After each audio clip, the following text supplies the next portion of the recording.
Then I will transfer host access to you.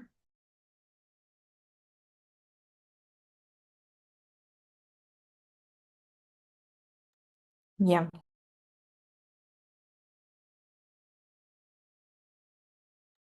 Thank you, my dear. Now you can leave, actually. No, actually I cannot because it's connected Sure? to mine. Ah, really? Yeah. So, I mean, you can just turn everything off Yes. and go. Yes. And yeah. Okay, so I will not be able to open my camera today, but I'm here, so I'm letting Mane here in, and also maybe Samvel. Samvel is Mekarchan. Parevdes.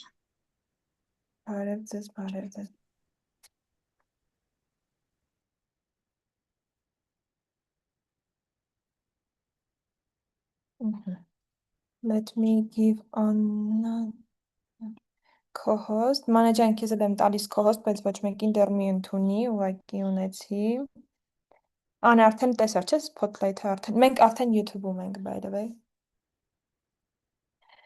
Ու այս բանին մենք recording չունենք ավտոմատ, ես կարող եմ միացնել, բայց ուզում ես, որ միացնենք, թե YouTube-ից հետո լինքը վերցնենք, իսկ մա մեզ recording առանձին Zoom-ի պետք չի, չէ՞։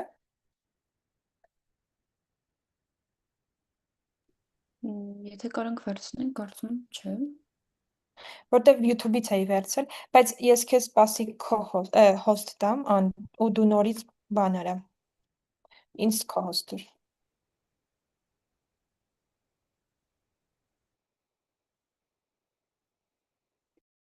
Դասախոսն էլ է միացել։ Ընդունեմ իրեն։ Շատ ավելի լավ, պասի մի հատ մենք բան անենք, տեսնենք։ Քեզ co-host։ Իրա presentation-ը քո մոտ է, չէ՞։ Հա։ Իրեն ընդունեմ, թե չէ։ Թե դեռ շուտ։ Կարանք մի 5 րոպեից ընդունենք իրան։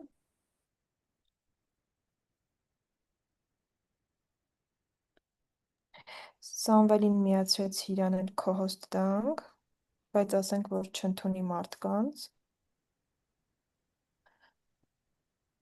Ես մի հատ կիսվեմ էկրանով, տեսնեմ։ Բարև։ Բարև ձեզ Սամվել ջան։ Սամվելն էլ co-host տանք, Սամվել ջան, բայց չընդունես հիմա մասնակիցներին, ուղղակի ստացի co-host-ը։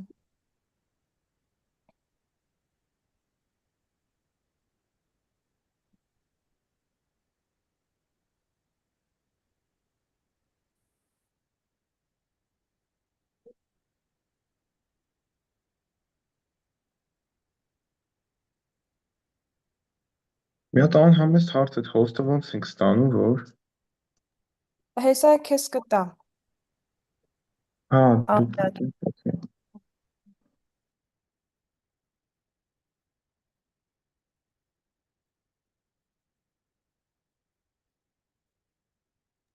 Հիմա դու արդեն կողքից տեսնում ես, որ մասնակիցներ են, բայց admit մի արա իրան Սամվել ջան, ոչ մեկին ներս մի թող։ Ընթացքում կթողնես, բայց հիմա չէ։ Okay։ Չենք լսում քեզ։ հա, տեսա 19 հոգի սպասում Այս է պահին կարծում։ սպասում է, բայց հա։ Ահա։ Մեզ դեռ չի պատասխանել Իզբերը։ Չգիտեմ։ Մի հատ կարաս LinkedIn-ով գրես իրեն։ Հիմա մյուս մեյլով կանեմ ընթացքում իրան նամակ կուղարկեմ։ Ու իրականում կարող ենք այս կնոջը բան անենք։ Այս կպահես հենց մեկ էլ Անայի բանը, Հա, presentation-ը։ բացել եմ։ Բաց է։ Տեսնում տեսակ խոսում, հետո նա կկիսվեմ։ Մեկ էլ կարող ես հենց այս էլ ունենալ էկրանին, թող այս էլ միացած լինի։ Ոնց որ դատարկ էկրան Իրեն չլինի։ ընդունենք։ Արի ընդունենք։ Այս կնոջ ազգանունը ոնց է։ Ստանք 10 անգամ ստուգել եմ վրդոլյակ։ Ցումո։ Վրդոլյակ, ինձ էլ է թվում, որ եա Հա։ վրդոլյակ։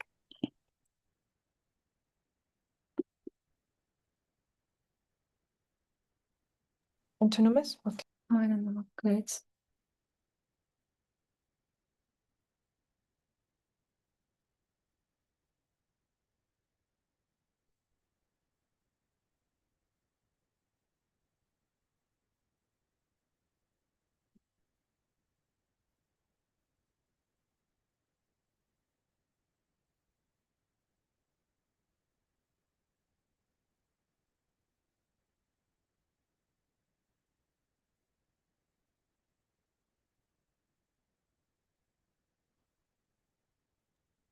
Hello, Professor Verdolia, can you hear us? Yes, I can. Yeah, that's great. Thank you very much one more time for accepting our invitation. We have right now actually 23 participants waiting, but we send a lot of reminders, and hopefully we will have 200 as we had yesterday, so they will come. Also, we have your presentation, so we will open it, no worries. I'm happy to share it so that I'm able to go through it as I'm going, if that's easier. Yeah, I mean, as you wish. Just for Yeah, your if you information, want. we have to eat, so yeah.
We have already 40 people, and hopefully in 3 minutes the number will become more and more. Yeah.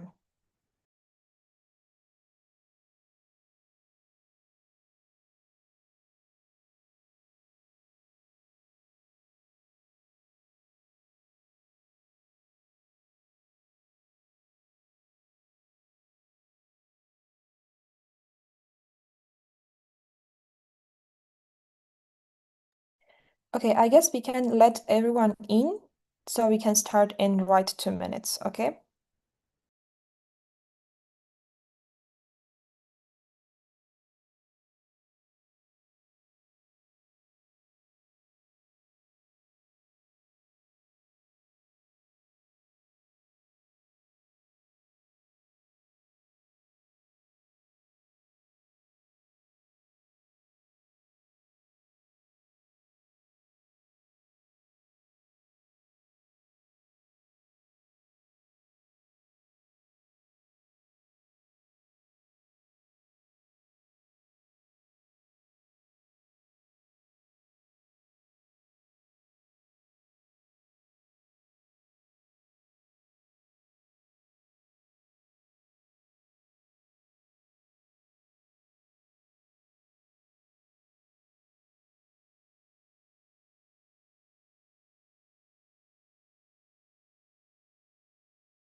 Hello, everyone, and thank you very much for joining on time. We know in different cultures, arriving on time, it's not like very habit to have this habit to come on time, but we are very, very happy that we have already 60 people who enter on time. I'm so sorry I can't open my camera today. I'm so sorry because I'm the one always asking people to open their cameras. But besides that, I'm really, really will enjoy all your faces as you see, all our colleagues here, especially Professor Verdoliak. Hopefully, I will spell your surname correctly. We are very happy to see you here. And today, before starting, I would like to ask you, like yesterday, we were like 200 people here and we were speaking about where we are coming from and we saw like the diversity and the global scale. Today, maybe let's just learn something new and just text on the chat how to say hello in your language.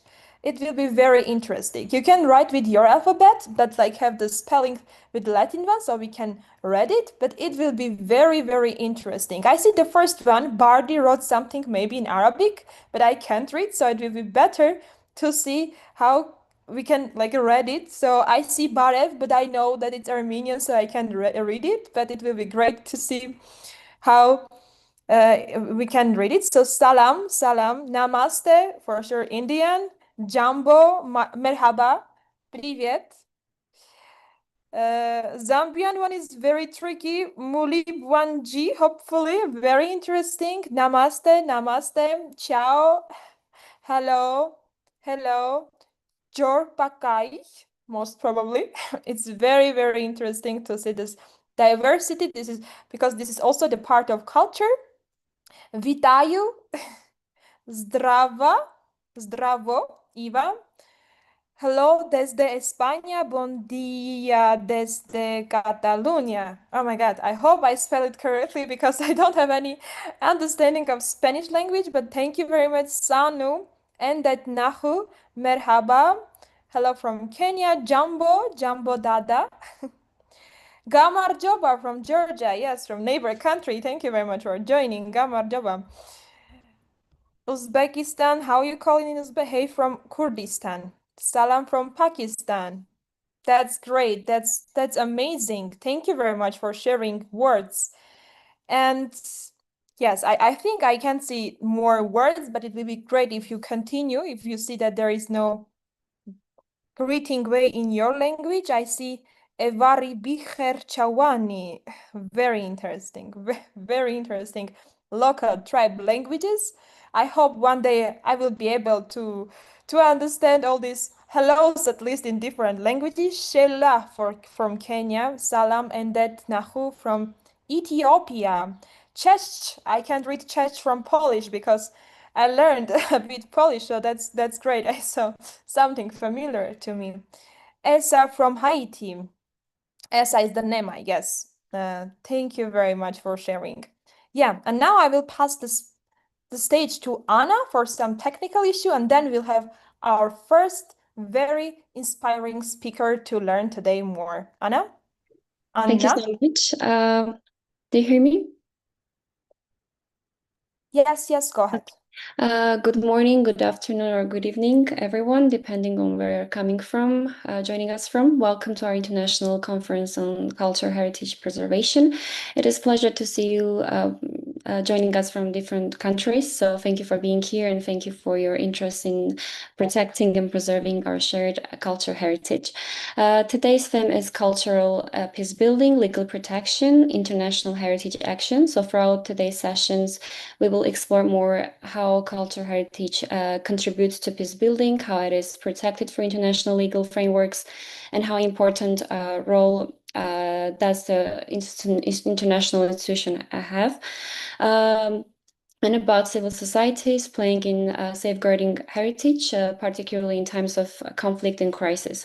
So we are honored to welcome our three distinguished guests today, experts who will share their knowledge and expertise from different perspectives, and their insights will help us better understand both the challenges facing cultural heritage today and the international efforts to preserve it for the future generations. So before we begin, I would like to remind you that today's session is being streamed streamed on the official Kectil program channel. So if you have questions, please write down in the chat, and we will have time for questions and answer discussion at the end of each session. And please feel free to open your cameras to make the session more interactive and engaging. And pay attention to the chat, because we will send the form for attendance. So this is important for your certificate later.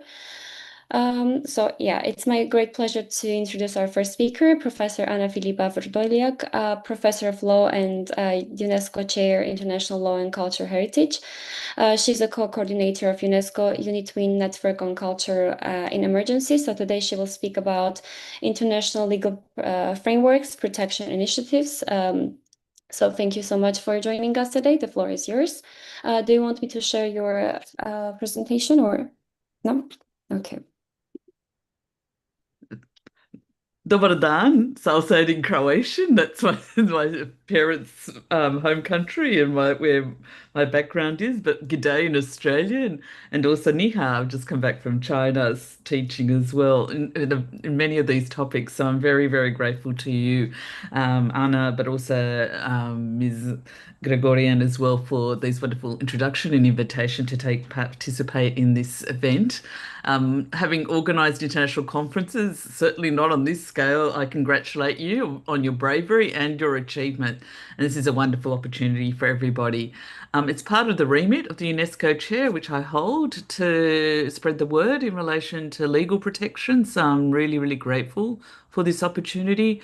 But also, as Anna mentioned, I'm co-coordinator with my colleague, Alicia Jagodewska-Budak at the University of Opole, and also in other parts of Poland. She's very, very active in relation to the UniTwin Network on Culture and Emergencies.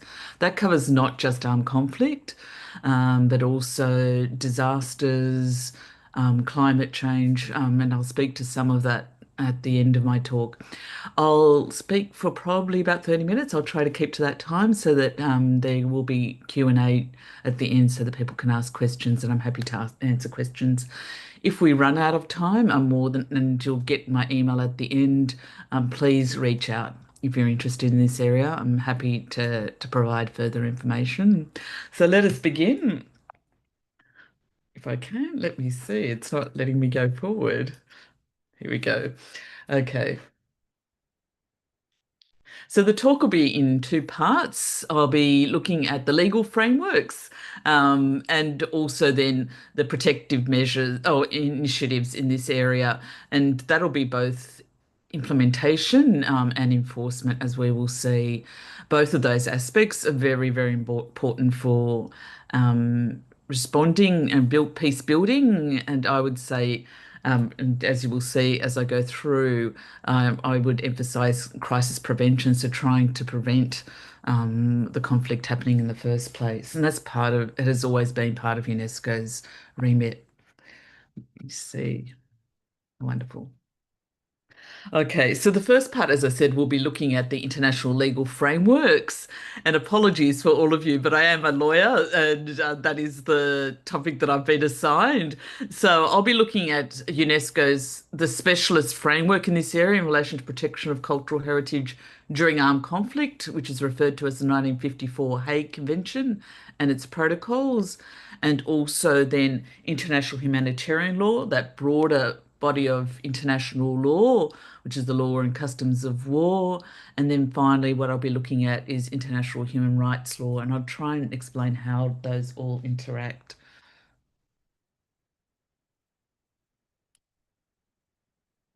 Okay, and sorry for all of this information. I suspect that you will get some of this from others as well. UNESCO has 5 culture conventions, and the first one that they adopted after the Second World War was the one on armed conflict. And it probably makes sense, right? Just after the war that this is something that was at the front and center of their mind. It's the 1954 Hague Convention for protection of cultural property during armed conflict, and the Hague Protocol. And I'll come back to the protocol shortly. What is important about this convention is that it has a lot of measures to take into account during peacetime so that countries are prepared. And we know that this has happened, and having worked with colleagues in the Ukraine more recently, but also in other parts of the world, such as Gaza and so forth, where a lot of countries think they are prepared, but they're not. Yeah, and so the work that needs to be done prior to any armed conflict, because a lot of countries don't assume, as most of us don't, that there will be an armed conflict. So that preparation is vitally important, including inventories and so forth from museums, and making sure spatial um, mapping. And there's a lot of, and I recently had a meeting with colleagues at UNESCO where they're talking about AI tools being used for this, and so satellite imaging as well, to ensure that people are aware of where sites are, what the sites are, and what the collections are prior to any armed conflicts. That's really important. Preventative measures, but also training people, including military forces, is part of the preventive measures. Um, During armed conflict, which is the ones we'd assume, is to ensure that cultural sites and collections are not made or not attacked during an armed conflict, as well as illicit excavations and so forth are also covered during occupation. The other important aspect of the convention is that if states that have signed up for it violate their obligations under the treaty, that they will prosecute persons that have done those violations, so that people will be subject to criminal prosecution. And I'll come back to that when we look at international criminal law very briefly.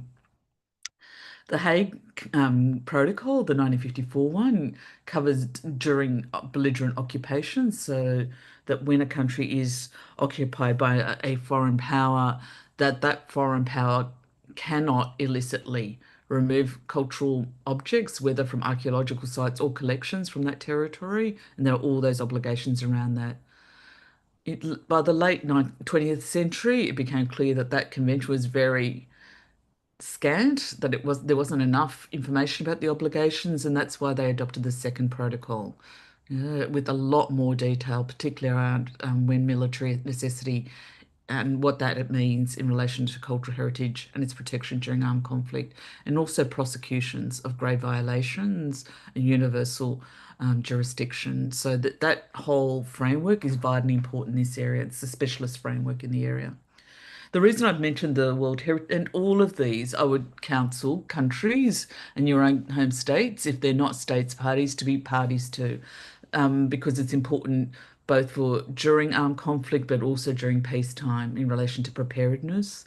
The World Heritage Convention is vitally important because, as we will see, in relation to prosecutions of violations for protection of cultural property during armed conflict, a lot of courts and international tribunals have referred to inscription on the World Heritage List as being evidence of protected sites. So it's extremely important in relation to that aspect, as well as international cooperation during during armed conflict and other disasters. So the whole purpose of the World Heritage Convention is for the international community to assist a country when they are not able or they come under threat for various reasons, whether it's conflict or man-made disasters or natural disasters, that they get international assistance, including financial assistance, but not only financial assistance. The 1970 Convention on Illicit Traffic, as one can imagine, and ties in with what I mentioned in relation to the 1954 Hague Protocol, assists in preventing illicit trafficking of cultural objects. So it covers movable heritage and assists in restitution when that occurs. Unfortunately, and we can have conversations about that during our discussion, it only applies going forward and not retrospectively. So it doesn't apply to any armed conflicts that happened prior to it coming into operation, so before 1972, or when it came into operation for the particular country. So be aware of that. And finally, and not least, is intangible heritage. For many people that are going through an armed conflict and also disasters, it's often the intangible heritage that is the thing that they most are attached to. Yeah, so it's not the physical aspects of your heritage, but that song lines, dancing, and so forth, that is extremely important. And that's why the Intangible Heritage of 2003 in this area, including, and they've each one of these conventions have addressed more recently culture and emergencies. There are specific protocols and ways of assisting communities in the protection of their heritage under each of these mechanisms. Now, let me move more broadly onto, and I'm looking at the time because it's going very quickly, is all of that sits within the broader notion of international humanitarian law. Yeah, so what we refer to as the laws and customs of war, and most of those rules relate to, but not exclusively, protection of civilians and civilian property. Yeah, so that what in international law we say is the humanization of war to make sure, or that how war is conducted to bring limits to it so that it doesn't affect or it has the least effect on civilians. And so the first of those was the Hague Law, what is referred to as Hague Law, so the conventions in the late 19th century, early 20th century. And even at that time, there were special provisions covering cultural heritage.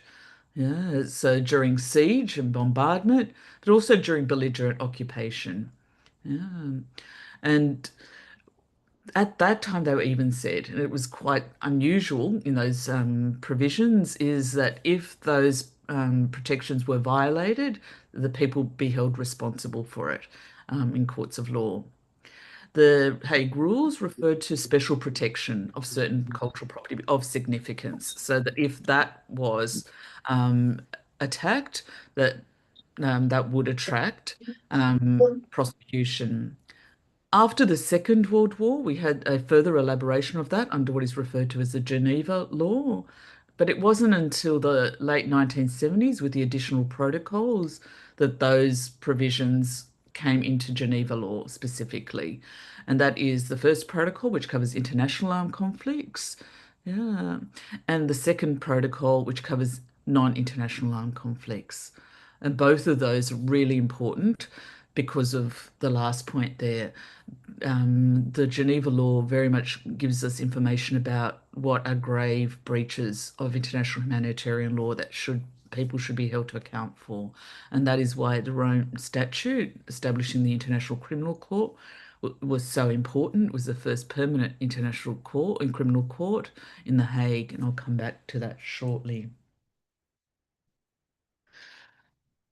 The final framework of mechanisms that I'd like to have a look at is international human rights law. Why it very much, if all of the culture conventions that I mentioned in relation to UNESCO, they're very much siloed, and it started with tangible, immovable heritage, yeah, monuments and sites. It's very European way of understanding heritage. And then immovable heritage, movable heritage, such as cultural objects. And it was only very late that tangible heritage was covered. As I said, in 2003 that the convention came into effect. And it's only those latter conventions, specifically the Intangible Heritage Convention, that refers to human rights law in the treaty text. It's only recently that human rights law has also started talking about access to heritage as being vitally important to cultural rights. All human rights, but specifically cultural rights. And the first one I'd like to have a look at here is the right to participate in cultural life, which is Article 27 of the Universal Declaration, but also Article 15 of the International Covenant on Economic, Social and Cultural Rights, which made it binding law so that those obligations can be enforced. Initially, it referred to participation in national cultural life. That's the way it was defined immediately after the war, after the Second World War. And then gradually towards the end of the 20th century, and more recently with the instruments that I'll just refer to shortly, it became the right to participate in ways of life. So not just national cultural life, but one's own culture, yeah, or other cultures as well. And that's that right to participate in one's own culture. It's Article 27 of the International Covenant of Civil and Political Rights, which is referred to as the Minorities Protection Provision. And it refers to culture, but also religion and language. And that was much more fully developed in 1992 with the UN Declaration on Minorities. More recently, in relation to the rights to Indigenous peoples, that UN Declaration of 2007, specifically Articles 11 through to 13, elaborate cultural rights much more significantly, specifically in relation to Indigenous peoples. And each one of those provisions talks about restitution. Yeah, and they very much cascade and reflect minority protection. So 11 talks about culture, 12 talks about religious or spiritual practices, and 13 refers to language. I've summarized it, but it is much more nuanced than that. And the more recent one is the one on the rights of peasants and other persons working in rural areas. A lot of people forget this one. It's a really important one and this is Article 27, talking about those traditional ways of interacting with the land and so forth, and those cultures, ensuring that those practices continue. All those aspects speak to, and if you look at the work of the Intangible Heritage Convention, very much interact with how their work is engaged with intangible heritage, but also the other conventions as well. I must emphasize, so the World Heritage Convention, specifically in relation to cultural landscapes, would speak to a lot of those provisions as well. So be aware of that. Given the time, this is why I'm going through it very, very quickly, and I would absolutely say that it's simply a map that I'm giving you so that you get a sense of what is out there and how it connects together. But there is so much material on this, and certainly so much case law for those of you that are lawyers. And I apologize for those that I'm probably going over areas that you deal with in great detail. I certainly don't want to downplay any aspect of this.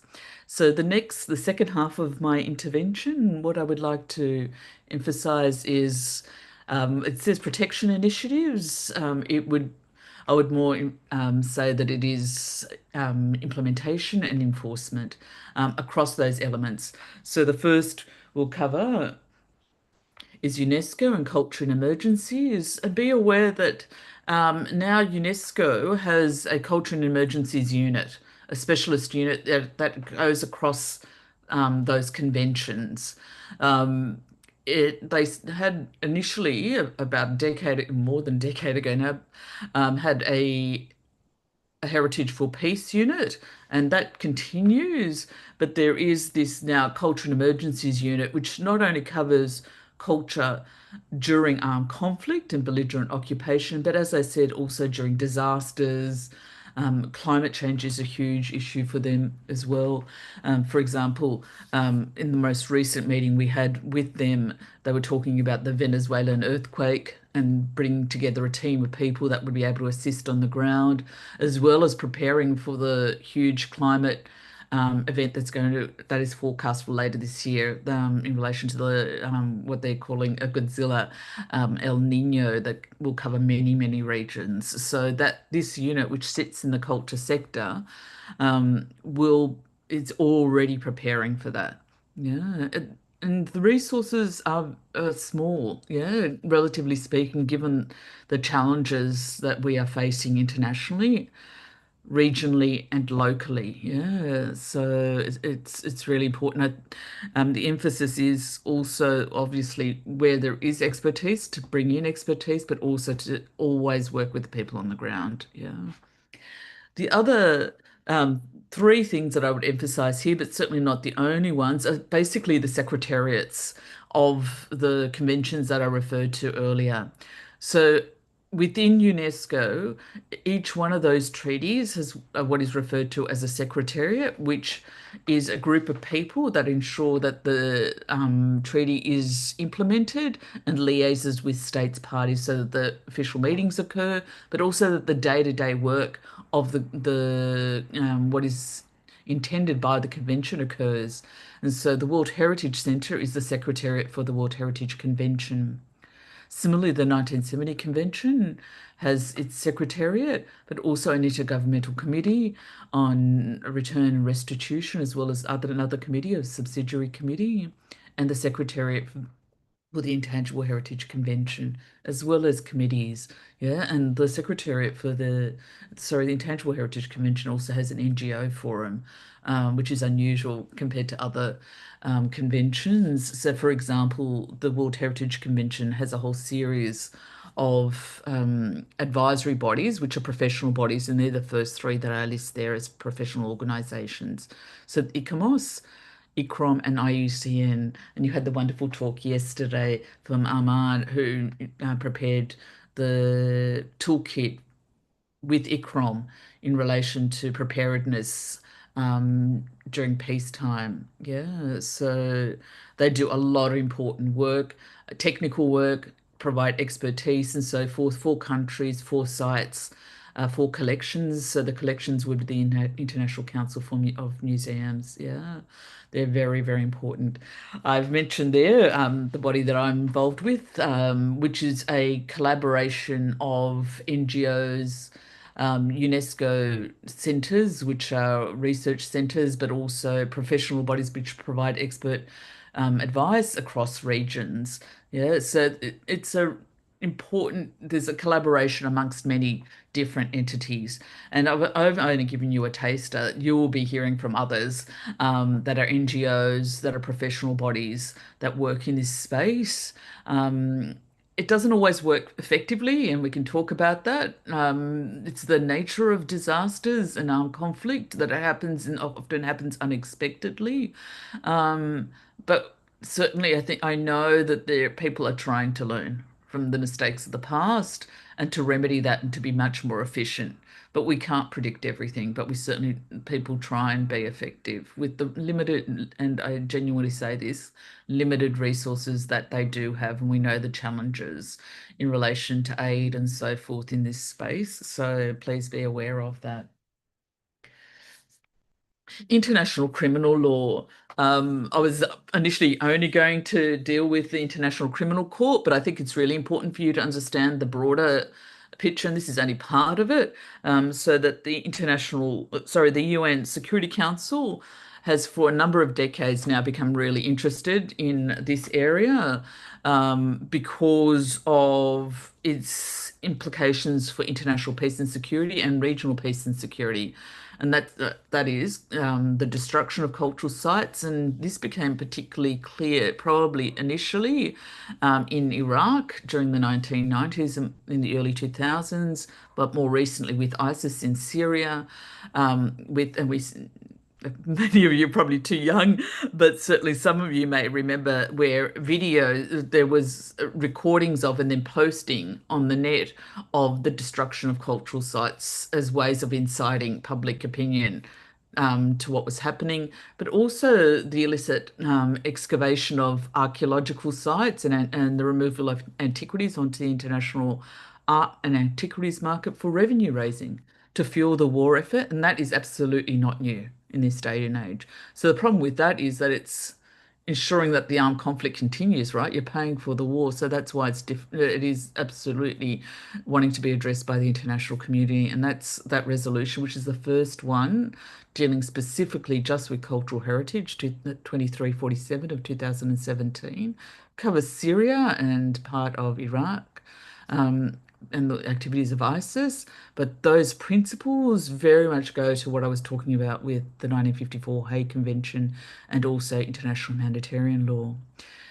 I'd like to focus on the International Criminal Court because the court and the Office of the Prosecutor has a cultural heritage policy from 2021, which was prepared by the former prosecutor, Fatou Bensouda, before she stepped down, how their guidelines on how to prosecute in relation to cultural heritage destruction and damaging during armed conflict, and not just armed conflict. Yeah, so it's their jurisdiction covers any violations, yeah, of international law and international humanitarian law. Ahmadi, in these two cases arise in relation to the referral in relation to the situation in Mali and the destruction of the mausolea in Timbuktu. The first one covered war crimes, and the destruction of the mausolea, and the second covered crimes against humanity and persecution. Um, Most of it was for crimes directed against women and girls and suppression of religious participation and so forth, but also the destruction of the mausolea. So there was two, so war crimes and crimes against humanity. Yeah, so the first one was war crimes. The war crimes count was not successful in Mr. Al-Hassan's case, but he certainly was found guilty in relation to crimes against humanity. There is yet a prosecution to be brought in relation to the international crime of genocide before the ICC, which could involve destruction of cultural property, but it's certainly something that's foreseeable in the future because it happened before the International Criminal Tribunal for the former Yugoslavia. Please be aware that also primary jurisdiction goes, even under the Rome Statute, to domestic courts. So it's the domestic courts that have the obligation to prosecute, and it's only if they cannot or do not want to that it's the International Criminal Court that prosecutes. Okay, international humanitarian law. I'm looking at the human rights law. It's really, as I mentioned in passing when I looked at the various provisions of international human rights law, it's only recently that UN bodies, human rights bodies, have, and I mean in the last few decades, specifically looked at cultural rights more fully, and there's now a UN Special Rapporteur on cultural rights. But also other special rapporteurs have given reports, as has the Human Rights Committee, in relation to how cultural rights interact with access to cultural heritage, including during armed conflicts and also during disasters, and specifically in relation to what is referred to as vulnerable groups. Yeah, so in relation to women and girls, youth, people with disabilities, LGBTQI plus people. So it's a whole range of ways of looking at how cultural rights and cultural heritage interact. The International Court of Justice has had a look at this as well, and I suspect that that might be part of our discussion as well. The International Court of Justice, and apologies for those that have done international law, but the ICJ only looks at the rights and obligations between states. Yeah, that is the jurisdiction of that court, and it's had a look at it in relation to non-discrimination because, and maybe we can have that discussion as to why a an action can be brought, particularly under the Convention on the Elimination of Racial Discrimination, but also in relation to the 1954 Hague Convention, the World Heritage Convention that has been litigated before the court, and also the Genocide Convention. And I can speak more fully in our discussion, if you wish, in relation to that. But the court's jurisdiction is only in relation to state responsibility. The International Criminal Court, the reason I put it here again, I think it's really important for us to understand 2 points here, is that interrelationship between international humanitarian law and international human rights law during armed conflict, but also that the International Criminal Court deals with individual criminal responsibility compared to state responsibility in relation to the ICJ. So be aware of that. And in relation to the ICC, it also, which is really unusual and is one of the important steps in relation to the Rome Statute, is that it allows the court to make orders for reparations where there has been a finding of guilt. And the court made reparations orders in both Al-Hamadi and also Al-Hassan. And Al-Hassan came down recently in April of this year. Again, to ensure that you have the full panoply of how this works, is that there are also, and I would say perhaps more importantly about what we're talking about today, is the jurisprudence of regional human rights courts. This is including the Inter-American Commission and Court of Human Rights, the African Court and Commission on Peoples and Human Rights, and the European Court of Human Rights as well. Each one of those, particularly the first two, have extensive jurisdiction in this area. A lot of the principles that have been developed in relation to reparations for gross violations and gross violations of human rights law, but also serious violations of international humanitarian law that have been developed by the international community, are now being used by the International Criminal Court when it makes its award in relation to reparations. So each one of those interact with each other. And again, the importance, and most of the work that we're talking about happens at the domestic level. That is why it's so important for states to sign up to the various treaties that I've referred to early on in my talk, but to implement them in their countries. So these are effectively implemented. Yeah, it's so important. And it also ensures that not only that people's rights, but also obligations are enforced, but that it also educates the general public about what is the law and what the law is trying to achieve there. Let me see if I can move to my last slide. The last slide I'd like to put here is a picture of people rebuilding the mausolea that were destroyed in Timbuktu in Mali. I'll give you the story and then I'll explain what my final observations are. In Al-Ahmadi, as I said, the court found him guilty of war crimes in relation to the destruction of the cultural sites, these mausolea, which were inscribed on the World Heritage List. When the court made that finding, it made the finding on the basis that it was inscribed on the World Heritage List. That is, that it was of outstanding value, universal value for all of humanity. Yeah. Whereas when it made the reparations order, the preponderance of the award was given to the local inhabitants.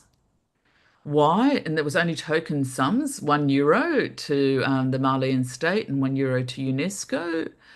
But the other several million were given to the local community because the court said, were the ones that were the most able. They had suffered the most harm from what had occurred, but they were the ones that were most able to ensure that it was taken care of for the Malian state and for the international community. Yeah. They were the ones that were able to do it. And you see them doing that, the traditional way of looking after it. Yeah. And rebuilding. So it was the local community that was reconstructing those World Heritage sites because it's their heritage. Yeah. They were using it on a daily basis. And it's the reason why it was attacked and as part of that reconstruction process. The various instruments that I referred to at the beginning of our talk always have been established in response to armed conflict after the fact. International criminal law happens after the fact. Yeah. UNESCO was established to ensure that armed conflicts don't occur. Yeah, if you look at its constitution, it talks about ensuring that people are educated of each other's culture and their own culture to ensure that peace is able to be sustained. So much of the work of UNESCO, because of their limited resources, still goes to crisis management. So it's basically either occurring or after the fact. A lot of the work that's being done now in relation to peace building is clearly, and I think now, having seen some of the recent reports within UNESCO, they're aware that so much more work needs to be done. For them to be effective is to ensure that it goes towards crisis prevention so that those conflicts do not occur or do not reoccur. And so its centrality of culture in relation to that can't be overstated. Yeah, so that's why this conference is so important, and I hope that's a little bit of a taster for you in relation to there's so much of it, and I apologize for that, but hopefully this framework will have given you some indication of what is out there that you can get your teeth into. There are my contact details, and you are more than welcome to contact me.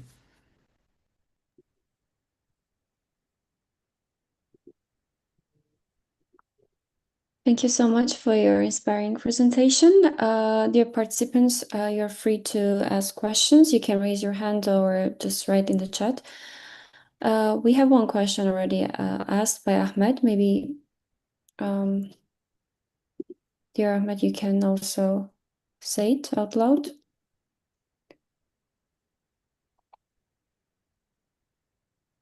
Hi, everyone.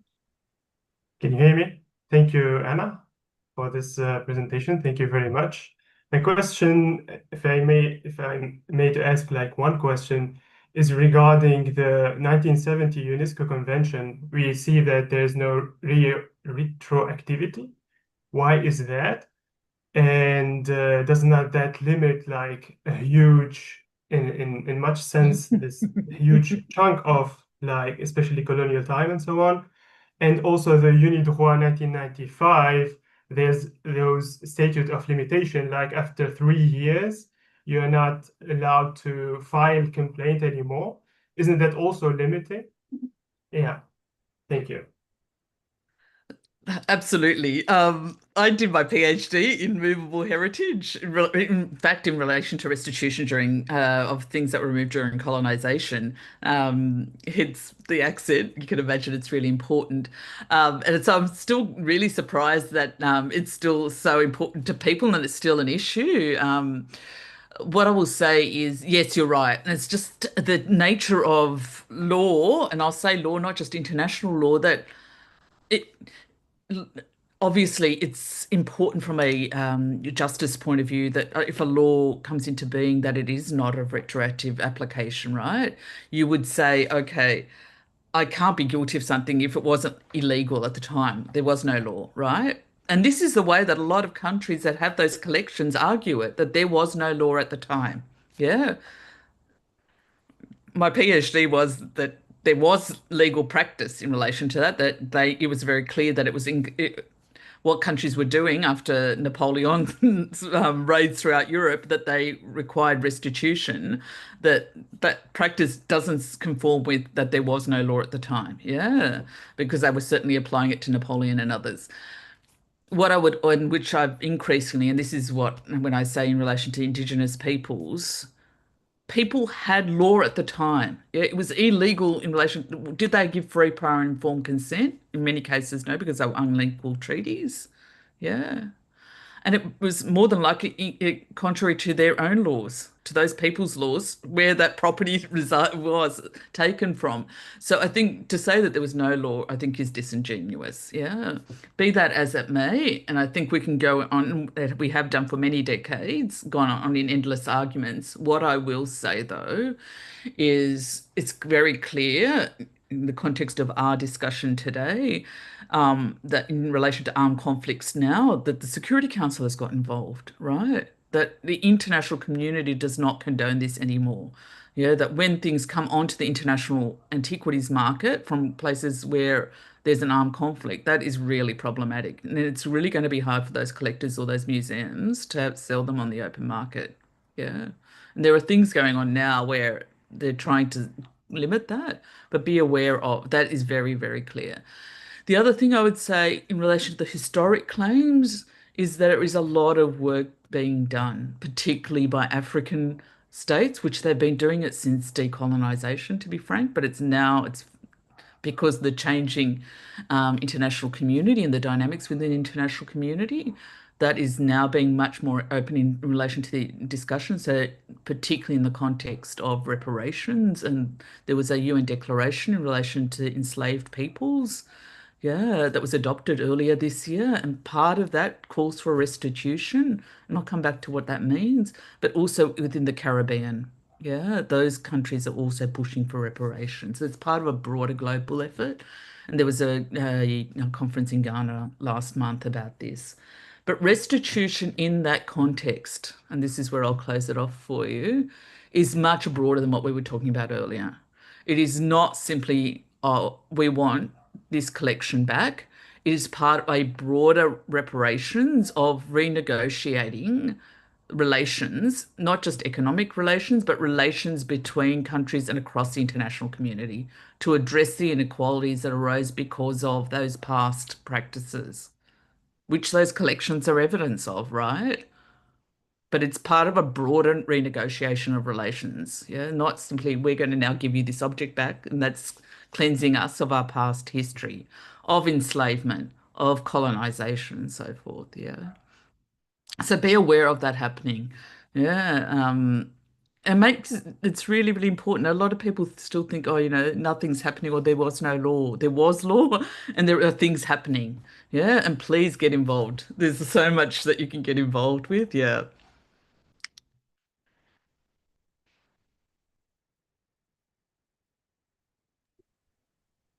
Do we have more questions? Because it's break time, but if you have questions, we can stay in. I have a question. Can I ask? Yes, sure. Thank you for the insightful presentation. I am Aisha Parveen, a Wikimedian in residence at IIT Delhi, working on documenting cultural heritage. UNESCO's work emphasizing protecting and preserving heritage during emergencies and for the future generation. How does UNESCO approach digital preservation of cultural heritage, and how can Wikimedia volunteers or young professionals collaborate with UNESCO to conduct outreach? Yeah, so I didn't even cover this. I've got it, and my apologies. I'm showing my age. You can see the grey hair already. So UNESCO have a number of recommendations covering digital, like what they call digital heritage, but it's not just digital. So it's part of, and I'll pick up the point that I made earlier. It's part of a broader discussion around equity. Yeah, between across countries. So it's intergenerational now within generations now, but also intergenerational future generations. So how do we ensure that technologies, and this has been a discussion that's been going on within the international community for decades, as you can imagine, because it also reflects economic inequality of access to the internet and so forth, and those technologies, is to ensure that it is preserved following successive ways of technology, but also that it is preserved for future generations. Yeah. So please, there are absolutely instruments that I haven't referred to that UNESCO has already adopted. And please, I've only spoken about UNESCO's remit in relation to culture.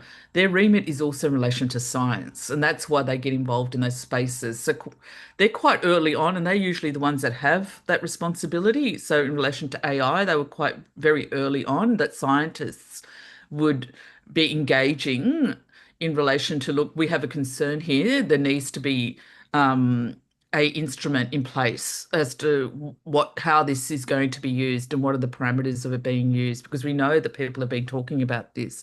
In relation to digital heritage, again, it's not something that I'm fully interested, aware of, but what I can tell you is that it has become an issue in the discussion that I just had in relation to restitution, because even in cases where the physical object has been returned, there has been NFTs made of those objects.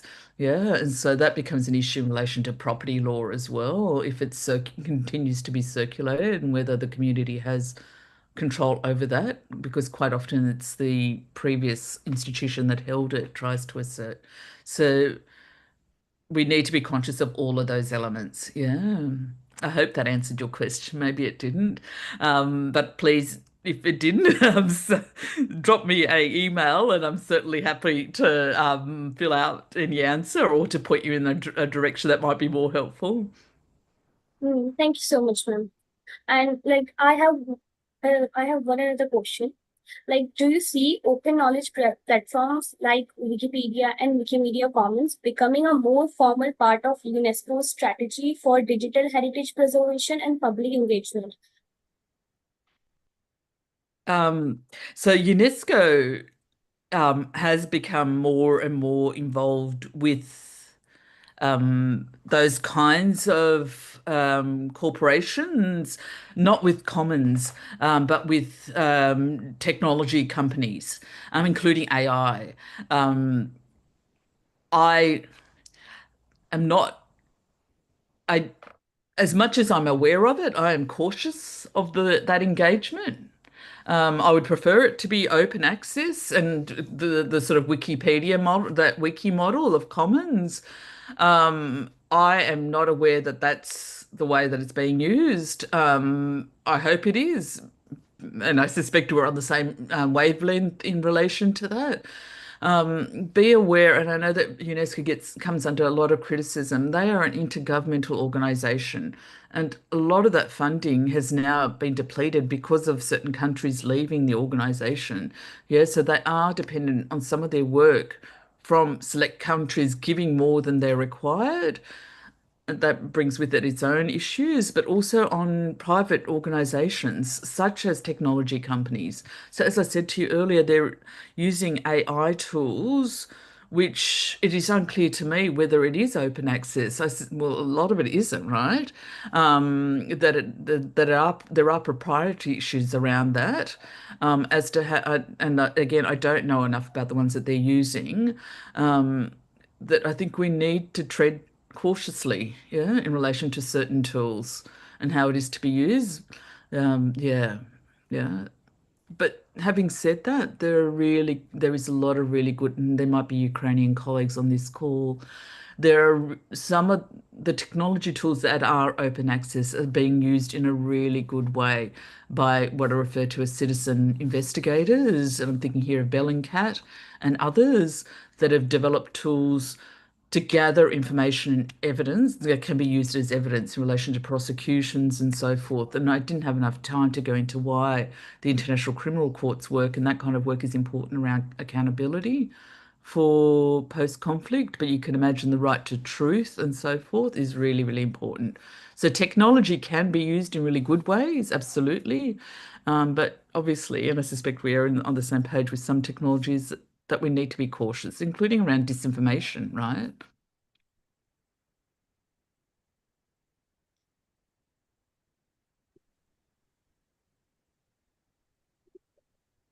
We have one more question in the chat. Yeah.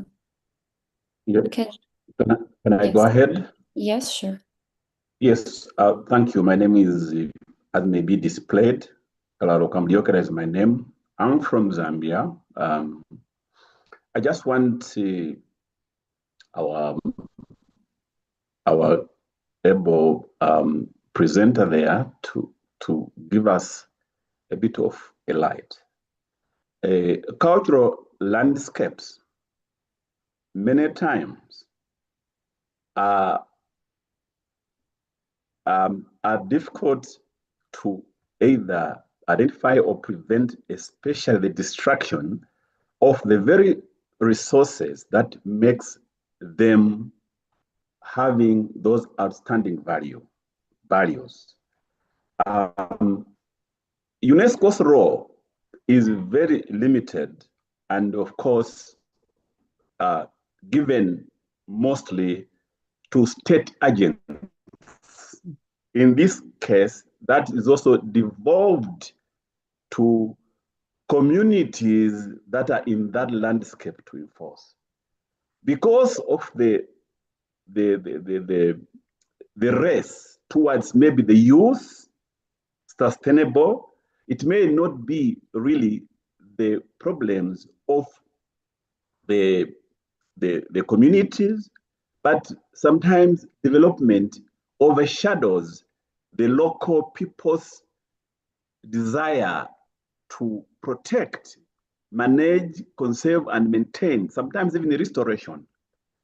At this stage, what really is UNESCO's core concern in the reinforcement or reinforcing not central governments, but the actual communities in cultural landscape to be able to realize that their landscape shift is not a function of a government's activity, but it is as a result of what they do to what makes those outstanding universal value be what they are, over and above the oversight of government. how is UNESCO now standing with the capacitating of those communities to realize that even the preservation is not really for or in the hands of government. Government comes and go, but in the hands of those communities whose responsibility is what UNESCO looks to maintain those outstanding universal value. Thank you. I just wanted your take and probably any other things along those lines. Thank you very much. It's a really important question. It brings so many issues into play. I will say that the cultural landscape is not in the convention. It was something that was established in the operational guidelines in the 1990s, and it very much feeds to what I was saying about the transition from national participation, national cultural life to one's own cultural life and ways of the culture as a way of life. Yeah, so it's that transition in the 1990s. But you're absolutely right. And it's something that is now more and more become an issue in relation to the participation of communities and groups and individuals in relation to cultural heritage. I'm going to say that even though I hold the UNESCO chair, I hold it as an individual and I don't speak for UNESCO. And that's why I'm able to say things that may not necessarily accord with the organization itself. So you will see if you look at or look up my work online that I have written extensively about the adverse impact of the operation of the World Heritage Convention in relation to local inhabitants and including gross violations of human rights with inscription. Yeah. And the slowness and often failure of the committee, the World Heritage Committee, to address that, in fact, making it worse. They came to quite a significant point about less than a decade ago, where the UN Special Rapporteur on particularly the rights of Indigenous peoples has addressed this in a number of reports in relation to, and this is not just the World Heritage Convention. Yeah, this happens, I can say, in a number of countries in relation to conservation practices. So where they will deliberately mark something for conservation to clear the local inhabitants from that site. Yeah, to deliberately displace and so forth. So it is problematic across the board. Yeah, it certainly is happening in relation to the World Heritage Convention. They're aware of it, and it's often sometimes ignoring that. And the UN bodies are aware of it and have spoken in relation to this. Having said that, I can also give you examples, less than the number that I mentioned about the human rights violations, but also within the Australian context, Indigenous communities have used the World Heritage Convention to bring action, international awareness of what is happening on those sites. Yeah. So sites that I'm thinking here of now of Kakadu during the 1990s, which was originally inscribed for its natural, outstanding natural importance, and now is a cultural landscape. When the Australian government wanted to extend the uranium mine there on the buffer zone, they brought it to the World Heritage Committee, and there was a fact-finding mission on site. It wasn't because of that, and I won't go into the politics of it all and what happened within the World Heritage Committee, but it did stop the expansion of the mine, where the mining company entered into negotiations so that that mine wasn't extended. Similarly, and more recently, two communities within Australia, First Nations people have, with the Australian government, because it always has to be with the state in relation to inscription. They have to consent to the inscription. But it was the First Nations community of the relevant site, and I'm thinking of the Bidjamum site in Victoria with the Gurudjamara people, and another one more recently where it was inscribed with the First Nations Indigenous community, because once it is inscribed and protected, because they have had many decades in Australian courts of litigating to stop various mining efforts within those territories. That's one of their efforts through law to protect their sites, their cultural sites. Yeah. So it can work both ways. So like Indigenous communities in Australia, groups in Australia using it, the World Heritage, but by the same token, there are many, many examples of what you have spoken about where there are gross violations of human rights in relation to World Heritage sites. Yeah. Thank you so much for your interesting presentation and questions. Maybe Sumaira, if your question is short and we can answer. Yeah, Go ahead. so first of all, good afternoon. And this was such an insightful session because I am not that aware of the legal frameworks. I do wonder a lot about that. So this was actually very insightful for me. I just have a short question and it is not that long and I think it has a one-word answer or something like that.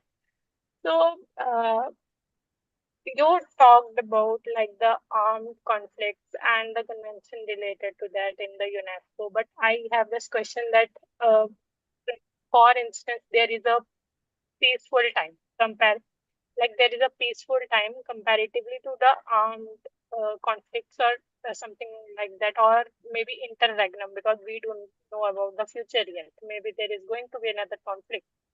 But if there is destruction of cultural heritage, let's say monuments, statues, inscriptions, any kind of thing, so is it like illegal to destroy them in peaceful times, and are there any consequences? Because I can actually recall there is the destruction of statues in Afghanistan, and there is continuous destruction going on in Artsakh. All thanks to my friends in Armenia, I know a lot about that. So it is not a very conflict zone. It is a peaceful time in global scenario. So what are the consequences these countries face by destroying these historical heritage monuments? Because it is done by the government.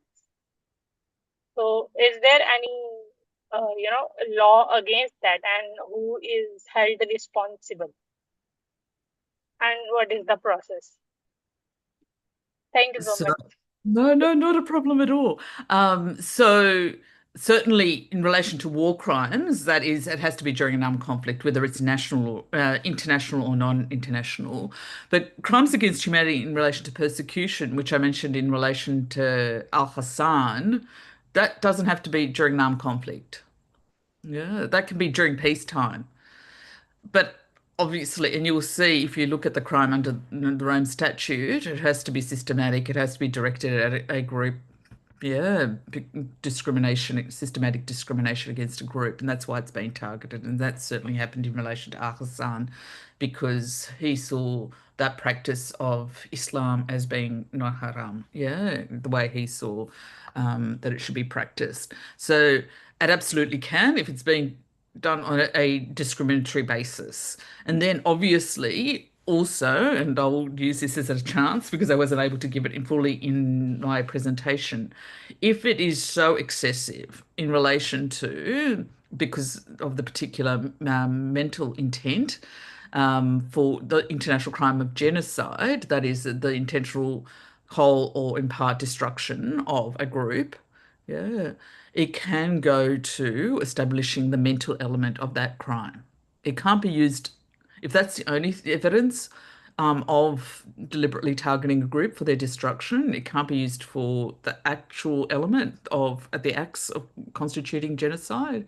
And people are really angry that it can't be that, just that. But it can go to establishing the mental element of it, the crime of genocide. Yeah. And that doesn't need to be during armed conflict as well. Yeah.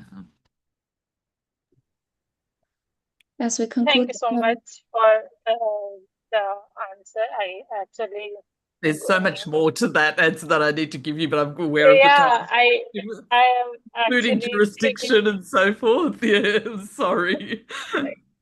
yeah, sure, no worries. I am actually thinking to go into this on my own because this is so much interesting. And yeah, thank you so much. It's a pleasure. As we conclude today's first session, thank you so much, Professor, for your insightful presentation and for sharing your experience and expertise with us. So we have 1 minute and we'll continue our next session.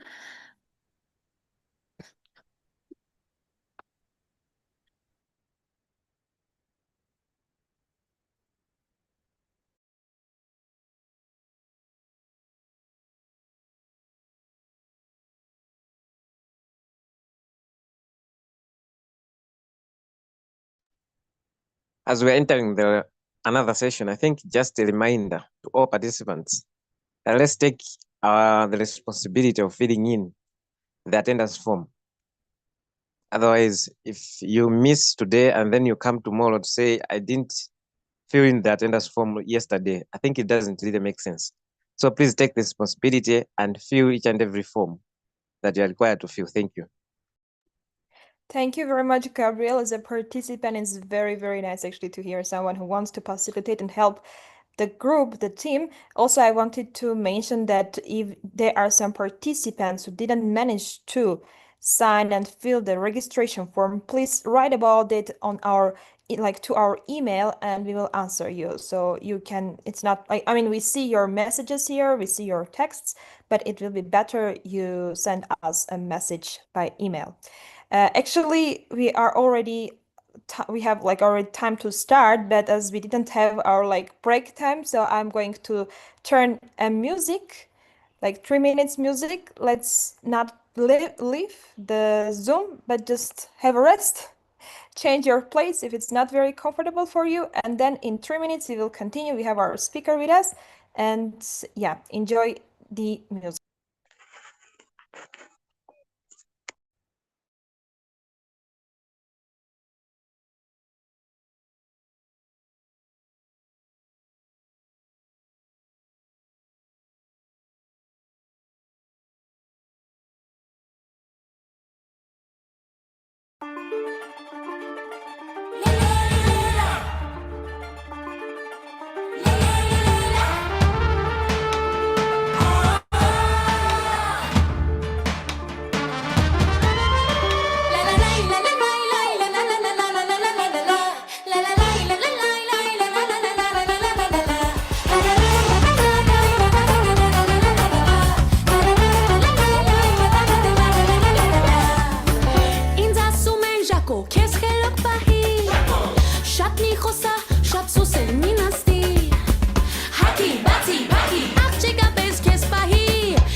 Heli, heli, heli, voyut mada, vegat.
I guess we can start already. Yes. So we will now move on to our second session. It is my pleasure to introduce you our next speaker, Isber Sabrin. He's a Syrian Spanish researcher at the Mila and Fontana's Institute for Humanities Research of the Spanish National Research Council. He's also the president of Heritage for Peace, international NGO dedicated to safeguarding cultural heritage in conflict and post-conflict zones. And throughout his career, Isber has had numerous initiatives focused on the protection of endangered cultural sites, fostering both local and international partnerships. So welcome. And today he will speak about culture as a tool for peace building. Thank you so much for joining us today, and the floor is yours.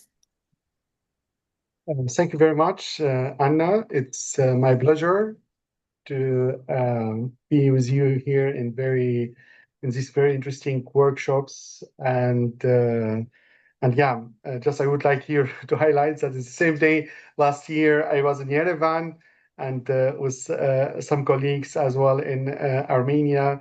We had also a lot of discussion for 1 week in several places with Sirey NGO, who is doing great job for the preservation and the promotion of the protection of Armenian heritage.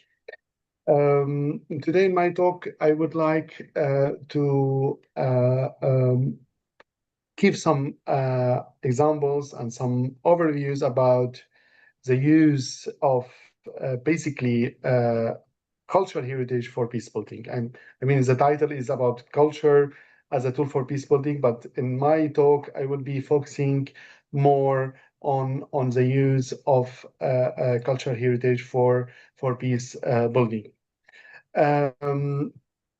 My presentation, I will give some like direct and lesson learned about how culture and cultural heritage play an important role for peace building, especially in a country affected by conflict and disasters.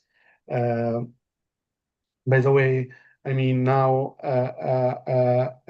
we still, Armenia is one of those countries who also of my interest, and we started to consider in the future that we really should interfere and try to do something as well to help on the protection and the promotion of the endangered heritage in Armenia and as well in Nagorno-Karabakh. First, I would like to give an introduction about what is our NGO. So our NGO is an international NGO with a very clear mission statement that we believe that culture and cultural heritage is a common ground for dialogue and a tool to build peace. Our mission is to support heritage workers indifferent of citizenships or religion as they work towards the protection of cultural heritage for future generations. We started almost 14 years ago, and with those 14 years ago, we learned a lot of things. All our work concentrated in countries in conflict to somehow as well in countries in post-conflict. The reason of the creation of this idea was because actually we have an international system that doesn't work towards culture and cultural heritage. We have really like a big gap in how the international system is effective. I am here talking about, all the international institutions like UNESCO and all its affiliated partners. In many countries that also in still under development are or they have limitation of state heritage organization. So especially in countries who don't have resources that and also knowledge. So always heritage and cultural institutions are not prepared enough for disaster and for conflicts. And something also is very important in the nature of the recent conflict, that many conflicts, they have non-state actors, and the non-state actors are groups, armed groups, so somehow who are controlling geographical areas, but they are not recognized. So, and those armed groups also, they are controlling areas where there are heritage and even World Heritage sites. So when we started to work, we concentrated the support from the beginning, activists and civil society who are based in these areas where there are not non-state actors. Our NGO, is international, so we have many volunteers working with us. We, over these 14 years, we did a lot of projects and implemented many initiatives. All our work is always concentrated and use heritage as a tool to promote peace. We work during conflict, but do somehow as well. Recently, we did some work as well in post-conflict, and we always try to involve local communities and local actors and link them as well with the international communities during heritage protection. Recently, our efforts are concentrated in those countries: Syria, Iraq, Yemen, Libya, Ukraine, Sudan, Gaza, Lebanon, and Ethiopia, especially in the part of north of Ethiopia, which is Tigray, who is also suffered from recent conflict from 2020 to 2022. So Ethiopia is as well one of those, Tigray region is one of our interests. Our more like implemented project are basically in Syria and in Yemen, but for the other countries, we did a lot of policy reporting. Also now we are implementing a new project. I will talk later about it, with the support of Cultural Protection Fund of the British Council. So we work to support local NGOs in those countries to protect cultural heritage.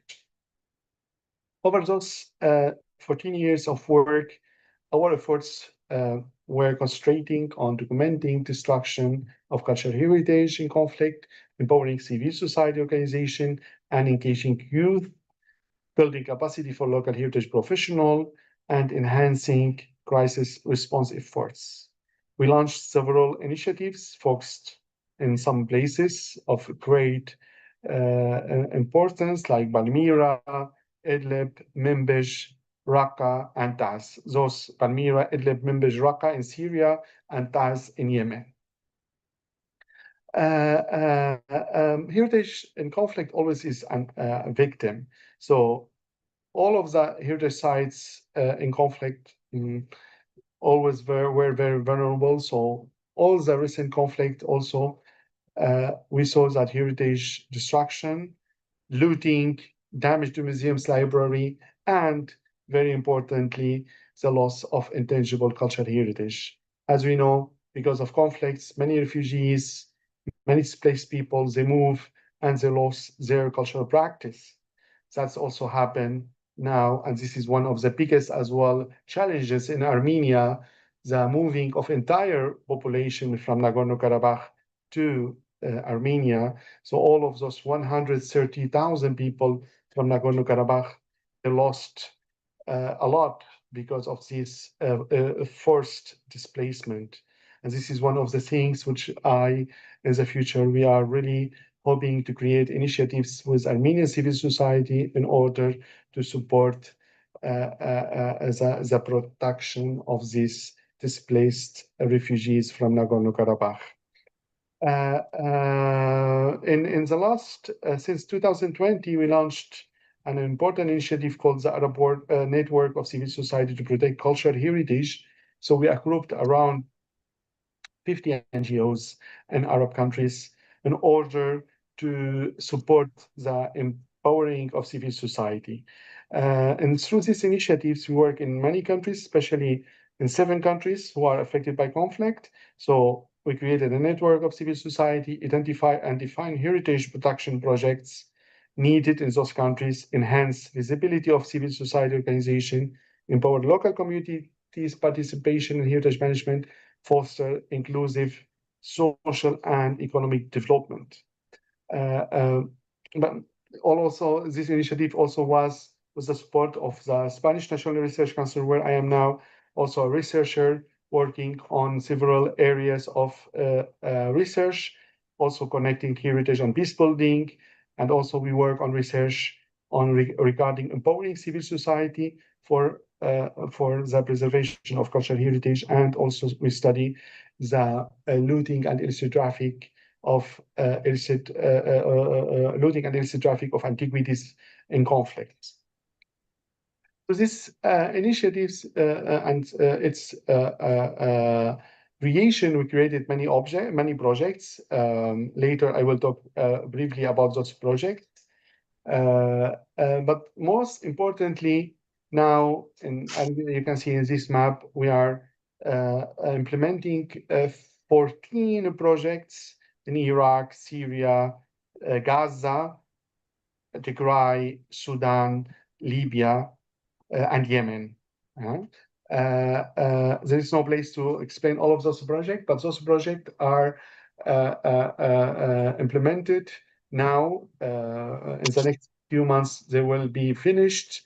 This was also supported by the Cultural Protection Fund of the British Council. So the idea as well of these projects are to give opportunity of local NGOs who suffered like from all the consequence of the conflicts, and they don't have a chance to get funding because they don't have the mechanism to be in contact with the international funders.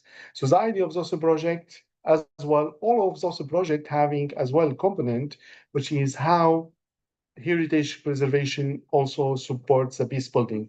So through this, also now we are doing a research with one of my PhD students to understand the impact of heritage projects as well on creation peace and how the local NGOs and small NGO contribute to resilience, reconciliation, in conflict and after conflict. So the idea is that we are working on in order to build peace and peace building is we work from the bottom down to the bottom up, So and this is what we want to try to implement. In the end of October, beginning of November, we are organizing as well a conference to give the evidence of this experimental project to show these results, and how we connect as well a local NGO to peace building through heritage. And in this, we will also implement as well all the results of those projects. We are focusing, as I said, in empowering civil society. So empowering civil society also is through giving them the tools. So this is one of the tools that also we built in the Spanish National Research Council, is to create an app in which the activists and civil society they can use it to document heritage in risk, heritage as well of being looted or in risk of being looted. And the idea of this is to create a database as well of this lost heritage. And this is a way how also we think to empower civil society. One of the things which also I want to say here is also we work a lot of research, especially also with locals. So the idea of this, some of those research is to create policy and making policy, especially for stakeholders. So this is one of the research we did to understand the role of Islamic State on and how Islamic State was engaged in looting of heritage sites. So what I want to say here, that this is also an important problem, a big problem. All the countries are suffering in conflicts, the looting and illicit traffic of antiquities, and this is also a big threat as well to their identities. We know now that a lot of Armenian museums, they were in Nagorno-Karabakh. What happened to those museums? We know some of those collections, they came to Yerevan, but I am telling this because in Armenia, we're very worried about what happened to many and thousands of Armenian objects. They were in Nagorno-Karabakh. And this is one of the things which I think the international community should highlight, the importance of this, problem. Because this is very connected to the identity and as well, to building and preserving as well the roots of those people. As I said, that in this research also, we also were able to capture the archives of ISIS, and in those archives we were able to understand the role of ISIS on looting and of illicit traffic. I am talking about this problem because as I said, this is a big problem also threaten as well the identity of the people. Through our NGO, we also try to create as well training, empowering as well locals through tools of training. So this is a project we also created about the heritage law training. So it's very important, as we saw the professor before me talked. She's a big specialist as well in the international and heritage law. And in this, through this project, we do it in collaboration as well and with the imams. So the idea how like religious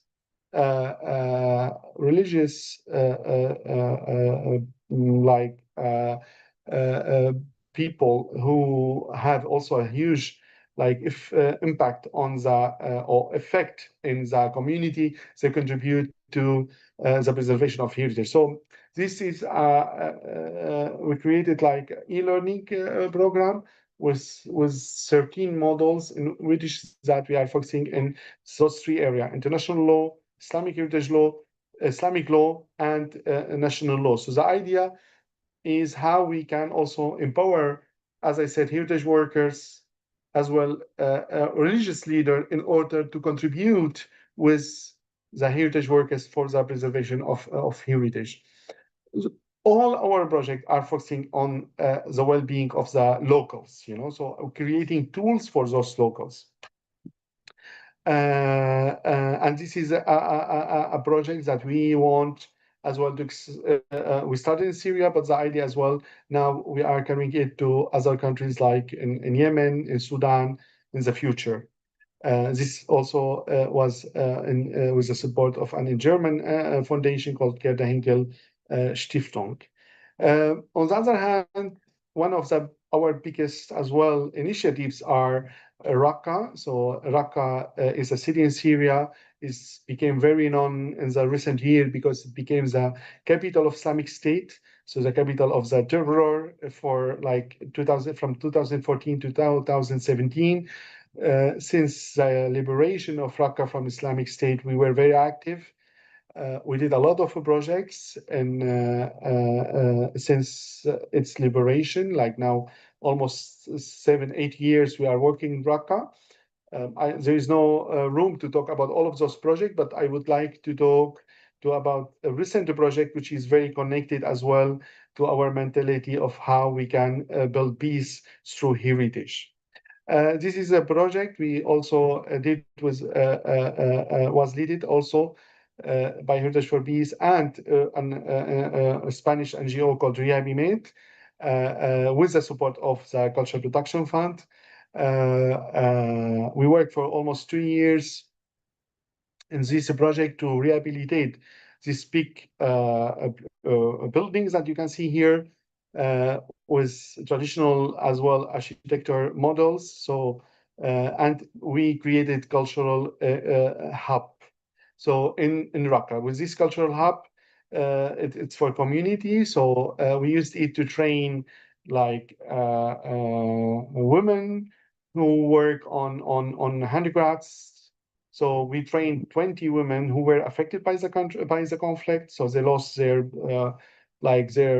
family members. So we trained them in several handicrafts, local handicrafts from Raqqa.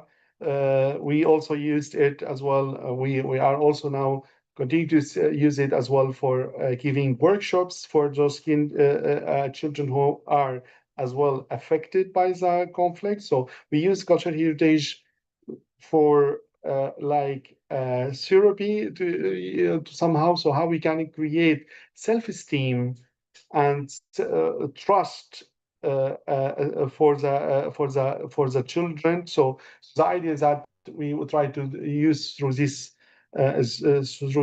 workshops that heritage, your heritage is great. So we give them like tools in order to, as I said, to make self-esteem. And as I said, self-esteem is one of the component of peace. Creating income generating projects as well is a component of peace. So how we can create local economy using heritage. This is also contributing to well-being and to peace building, through economy. We use it as well for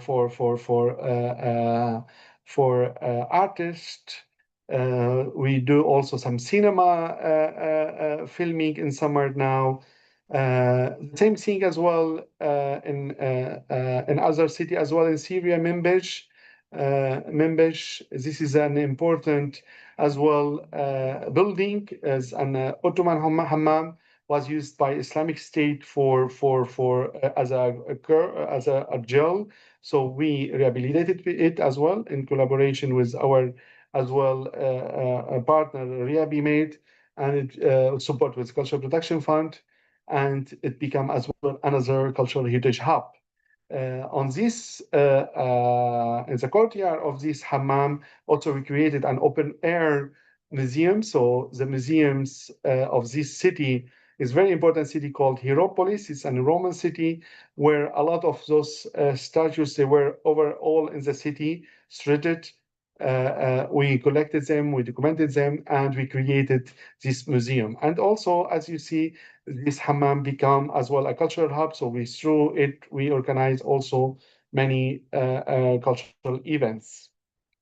So it became a symbol from terror to a symbol of culture and of belonging and of peace. We in all our project also we always have this component of creation of educational programs for children. So each project has this educational tool for connecting children to their cultural heritage through designing these tools. You can see the hammam how became as well. And during the summer now, they are organizing many events in this place. Another important also initiatives, as I said, is Palmyra. Palmyra is was a cultural tragedy happened to not just to the Syrians, to all the world. So Palmyra suffered from destruction by Islamic State. Many sites they were bombed and were destroyed. We created an initiative since 2020 called the Palmyrene Voices Initiatives. So in these initiatives, we work with the mission is to provide platform for the voices of the Palmyrene people, to reach international community, to support all Palmyrene people in the diaspora and their efforts to come back to Palmyra and to help them to rebuild their city in a way that guarantees their dignity and preserves their identity. So one of the first project we did in Palmyra, and first we worked with the diaspora, especially Palmyrene refugees in Turkey. So we created a program for supporting handicrafts and artisans. So, and we funded them through 15 grants. So they created their handicrafts, and then we created a digital shop where they as well started to sell also their products. So again, we do believe that creation of income generating project also a very important component to peace building. Through as well, we work to document as well many cultural practice. Especially, this is a project we did in collaboration with British Museum, documenting Palmyrene wool and lesser products of Awasi sheep. So through this, a lot of cultural practice, especially with people who left their country first through diaspora. As I said, 14 years of diaspora, a lot of cultural practice they lost. So we worked through this in order to document all of this cultural practice. So we worked with refugees in Turkey and Syrian refugees, and with them we documented, all of this component which is related to their traditions. All of that as well was reflected in this research called in Preserving Palmyrene Heritage, a community lead initiatives. What I want to say here that what is the tragedy of Palmyra was that everyone was talking about the city, the archaeological city, but what the role of this or the reason of creation of this initiative was because we really want to highlight the needs of the locals, because of the tragedy, everyone was talking about the destruction of the archaeological site, but nobody was talking about the people of this city. This city was like around 100,000 before the conflict, and suddenly, like 95% they left. So Palmyrene Voices was focusing to really give support and attend and highlight the needs of this. So we used as well, AI in order to creation of all of these stories and storytellings related to this project. So all of those information you can see as well in the website of Palmyrene Voices. So after the fall of Assad regime, we started to work in Palmyra. So in Palmyra, we are doing our first project in Palmyra, in the city of Palmyra. This project is actually not focused on the archaeological site. It's focused on the modern city of Palmyra. So what we are doing now, we work to evaluate the damage of the modern city to understand what are the needs of the modern city in order to allow the return of the displaced people. So those people, they need water, they need electricity, they need hospitals, they need schools, they need mosques, they need... so the idea is that we are evaluating how was the destruction. And also, we are working, whenever I thought that we will do this work in cleaning mines. So it's a project that we started in last January, as well in collaboration with the Director General of Antiquities and support of Kaplan Fund. And as I said, we do a lot of work now as well with children from Palmyra, those children who returned after they were born outside Palmyra. So we work with them to connect them to the cities through these workshops in the Museum of Palmyra. So we did a lot of initiatives, educational initiatives with this with those children. What I want to say here, as I said, that we work to now is ongoing this project, and we hope that in 2 months we will be finished with this. Also, one of our work now is also contributing to governance reform. So in many countries like Syria and Yemen now, we have also like kind of studying and also policy reporting about how we can make a better governance reform for heritage. So soon as well, we will be working in a big project for Syria on this regard, on the reform of the governance of the management of cultural heritage in Syria. So as I said, all our projects, they have this community engagement and educational program related to heritage. This is also a school in Raqqa where also we implemented several like educational programs through all of these years to the schools in this city. Another also initiative which I would like also to talk briefly about it is a project that we are now making in Taz. Taz is a city which is very important in Yemen. It's the third city in Yemen. We selected Taz for one reason. Taz is divided. It's between two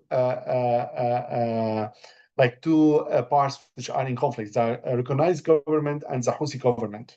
So making peace in Yemen is making it depends on Taz. So if the peace in Taz will be in Taz, so that means the peace will be in Yemen. This is like it, you know. Many Yemenis, they believe also in this. In this project, actually, we selected this place. We are not interested actually in restoration or rehabilitation of big heritage sites. This is not our mentality. You know, we always select sites which are really connected directly to the community. So we do believe that working in a place where there is like immediate benefit to the community. So this case of this castle, when we tried to restore, we started to work on it.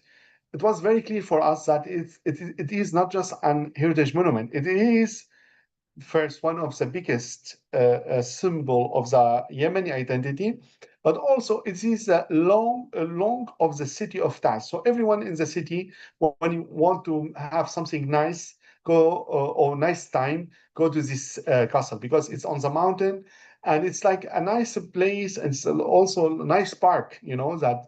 So the city breathes through this castle. So it was totally affected. You can see the photos, how it was very affected by the conflict. It was also threatened the city because a lot of destruction also was threatening the people who are living below the castle. First, we did our project to documentation, to make a documentation understanding what are the needs. You know, this is a project was funded by ALIF, Alliance for Cultural Heritage Protection in Conflict. We started to document and understand the assessment, needs assessment as well of this castle. For example, this building, it was a museum. It was totally destroyed and collapsed. And now we are working to excavate the museum and to find what it was then. So now, since 3 years, we started a big project as well, funded by the U.S. Ambassador Fund. And with this project now, we are cleaning. We did a lot of restoration as well. Who also helped us in this was our partner, who is the most technical seat of restoration, Rehabimet, the Spanish NGO, who are specialized on rehabilitation. We are not specialized in rehabilitation, but we work with Rehabimet for their advice on rehabilitation. We always connect communities to all the projects. So we do a lot of like lectures at university, as well in schools. We did festivals, you know, with children's, you know, in those schools. And then we started this long process, restoration, you know, restoration. So you can see how it was before, after. And now it's ongoing. So in the end of this year, we hope to finish the project. You can see also we designed always books for children, so to teach those heritage for children in school. So you can see all of that, you know. Again, we believe in empowering as well youth. So this is a program. We designed it with Western England University in Bristol. So it's a program was climate change, conflict, and heritage preservation in Yemen. So we trained around 10 people, 10 students in architecture in order to understand how climate change also affected the cultural heritage preservation. So always, you know, especially countries like Yemen, also countries in conflict are very vulnerable to climate change. You know, so they are suffering a lot from climate change. So here you can see, you know, we have this our as well white paper or guidelines, climate change, conflict, and heritage preservation. You know, so we discuss as well all how we can we did several projects related to climate change. So all of that was explained, and you can find it as well in our website in the Yemen part where there are the projects of Yemen. Again, one our projects also now it's undergoing as well in partnership with Directorate of Antiquities and Science is preservation of documentary heritage and the support of cultural emergency response. So we found thousands and thousands of archives, also heritage, some manuscript in this. So we built a laboratory in the museums in order we trained around 15 people and to carry out also the preservation of these archives and manuscripts. And I want to say here as well, so this is undergoing, and now we have another new projects undergoing in Yemen, which they started with ANCH initiatives. Again, I will finish as well with this project where we work with refugees.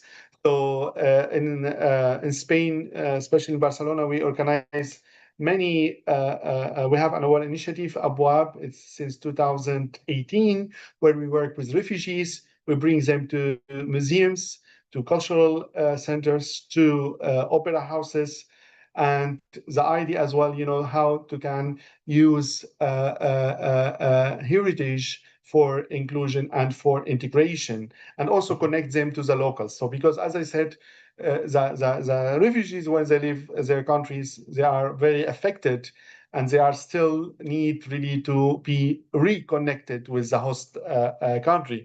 So we organize in Barcelona several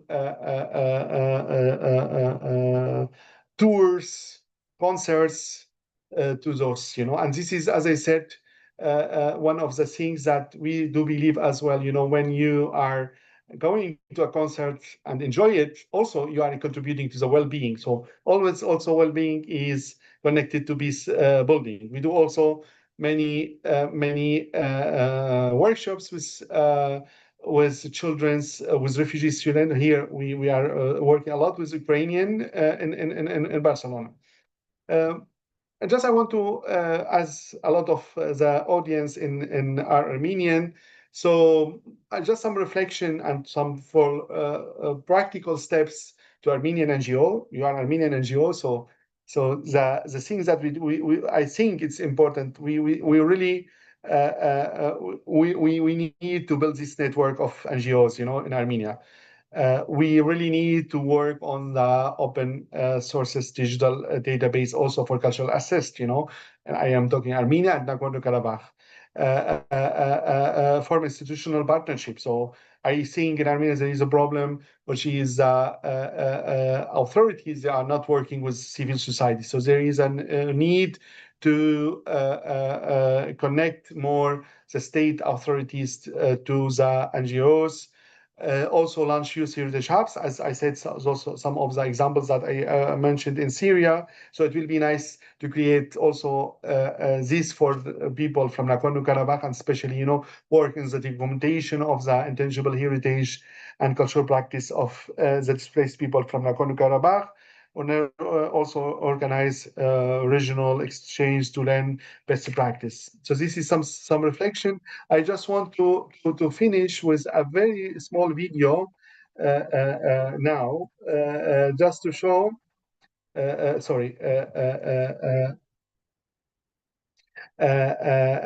is another video, but I want to share this video with this just 1 minute to show how heritage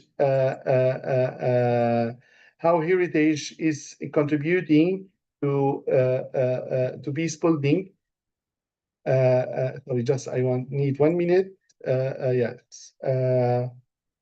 So what I want to say here that in the last week we celebrate in a big fest in Paris. I just want to share now. So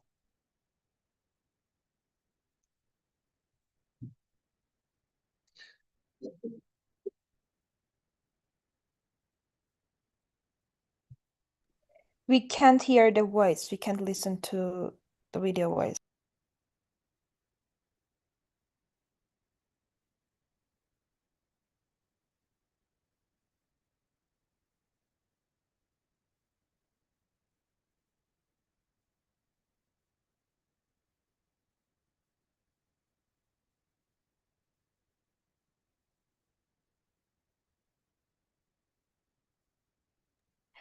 Isbert, sorry, but we can't hear the voice of the video.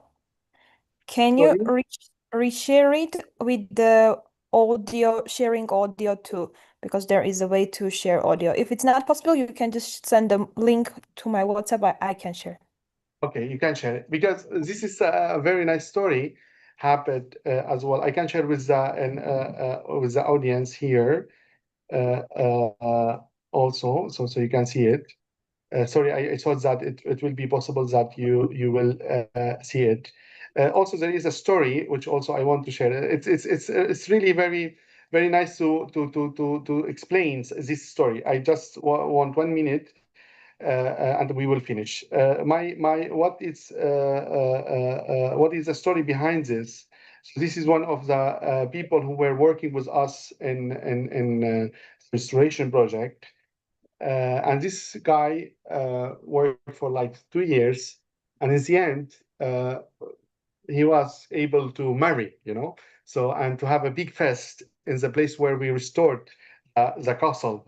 So just last week we created we did the big fest, So this was part of the fest.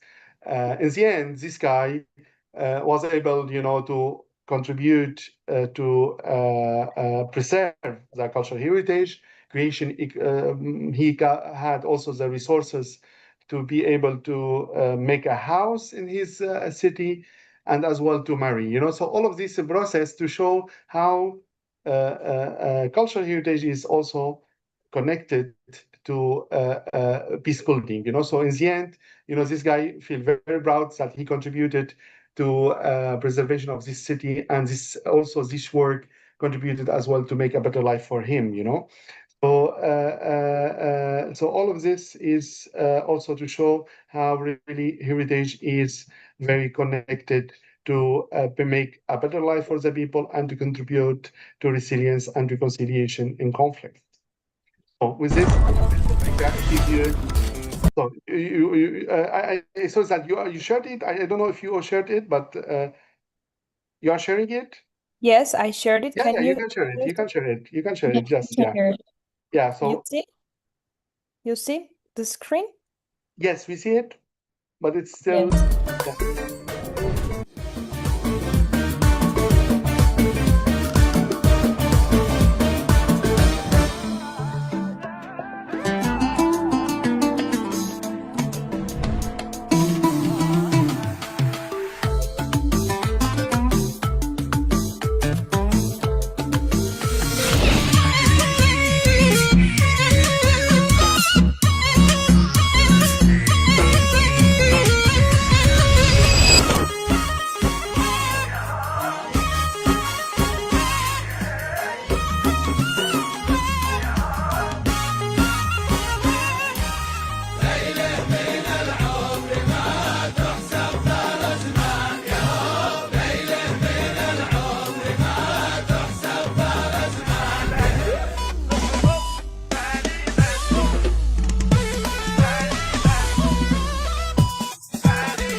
Yeah, thank you very much. I hope that you enjoyed the talk, and yeah, I would be very, very happy to answer your question.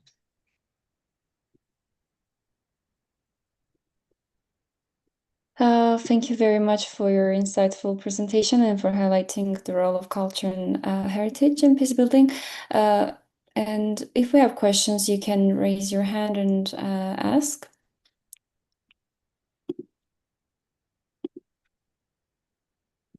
Ahmed, yeah, I see your question in the chat. Maybe you can say it out loud. Okay, thank you very much for the presentations, Ms. Mo. It is really nice to see that civil society and NGOs are in the forefront. I think that's the healthiest way to do it. I come from an architectural background, cultural heritage and architecture. So when it comes to like crises like these, it is sometimes difficult to see that it is sometimes probable to see that there is a risk for communities themselves when handling like rubble and so on, contexts like these. And my question to this is like, where do international operational organizations, like for example, the Blue Shield, come into this framework? Like we know that they are liable to a certain degree, they are responsible to help out with post-conflict handling of the situation. Do NGOs-based projects can directly contact them, or do you have to go through national committees and so on? And are they in the picture in the first place? Thank you.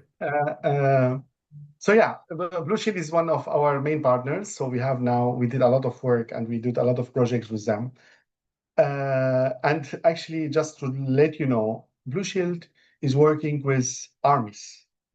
So their folks now, especially in Europe, they are working with NATO to train NATO and to train militaries.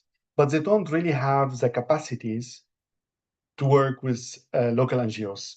So for example, now we are having a big project with them for Syria.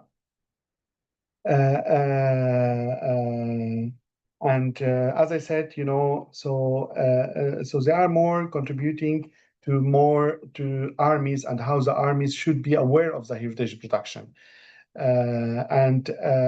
So Blue Shield now created around 36 local Blue Shield like members, especially in all of those 36 countries. But by the way, also Armenia has a Blue Shield committee as well, local Blue Shield committee. But still, the capacity of Blue Shield of implementing projects are very limited. They don't have resources. So even Blue Shield International, also they are facing huge also financial difficulties, because always they need to find the resources for the security rate of Blue Shield. So what I want to say here, so we saw that Blue Shield in the last few years developed a lot of things, especially policy. And I hope in the future there could be more engagement of Blue Shield to implement the project. So they they started to implement the project on the ground. They did some in Ukraine. Now in Syria, it will be the first project that Blue Shield will be implemented in partnership with Heritage for Peace. And also they are also hoping that to create more local communities of Blue Shield in different countries. But as I told you, now the main role of Blue Shield, or the main focus, is military and military training.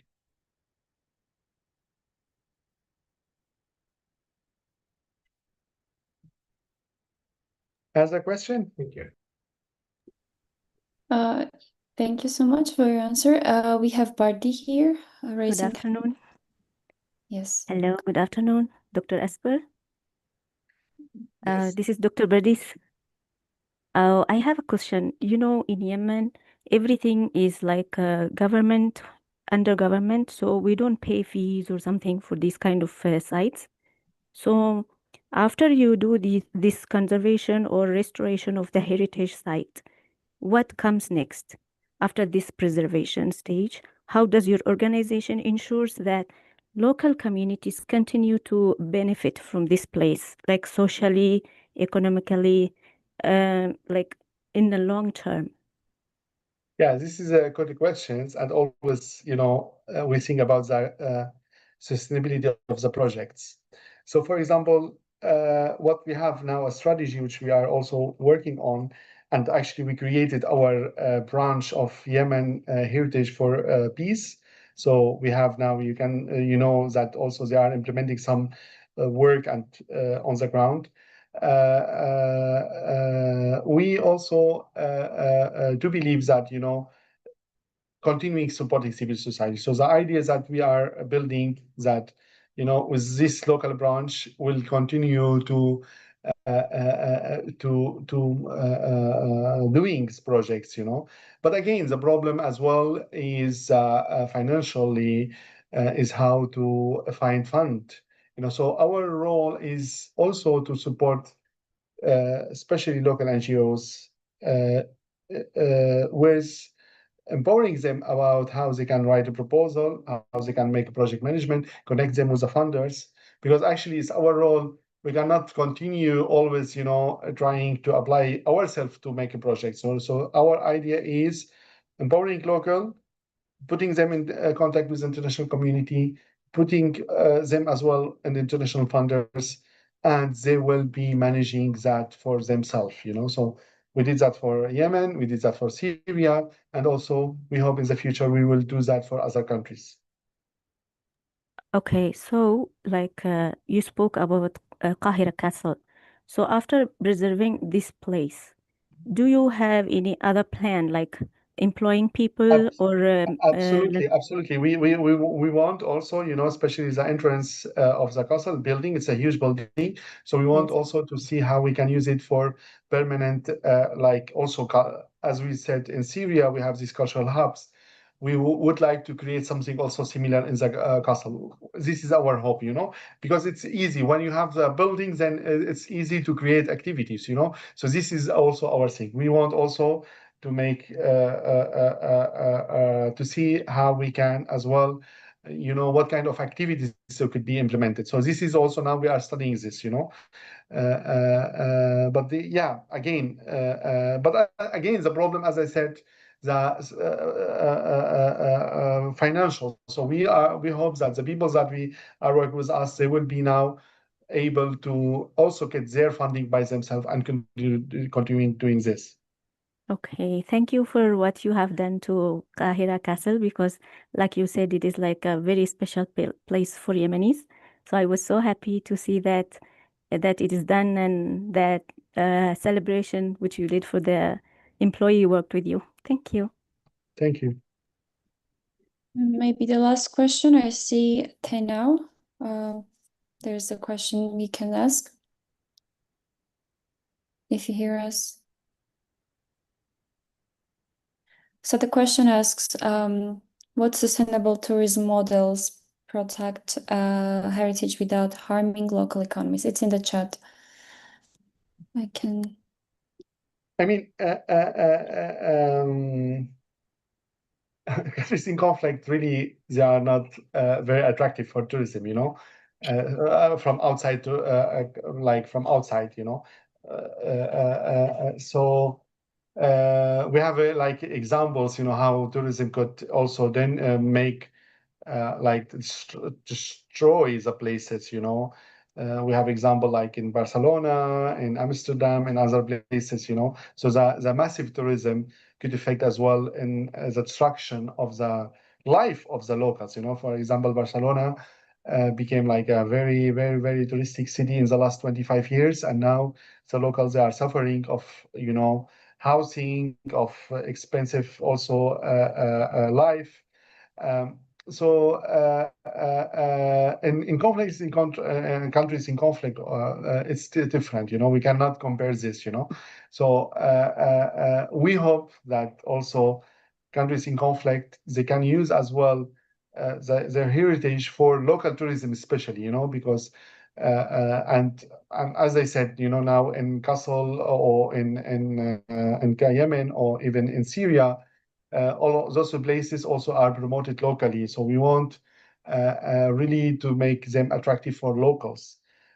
We don't really think that there is threat of the size because the number is still very limited, you know. So as I said, here from Barcelona, there are a lot of lesson learned, you know. For example, they don't give permissions to Airbnb to now, you know, a lot of control now of this, you know. So I think this problem will not never face it in countries in conflict. Thank you so much for your answer, and we truly appreciate you addressing the importance of raising awareness about threats in cultural heritage, including cases such as the endangered cultural heritage of Artsakh, Nagorno-Karabakh. By the way, we will have a session on this on 18th of July, so you will have this more detailed, and we truly appreciate you sharing your experience and insights with us today. It was a pleasure. Thank you Thank so you very much. much. Thank you very much. We will have a break, a music break, and then we will continue with our first speaker.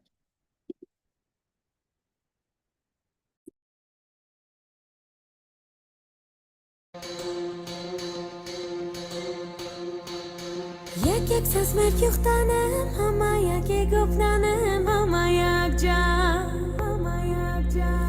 همایک این کارم کارو تیچمرم همایک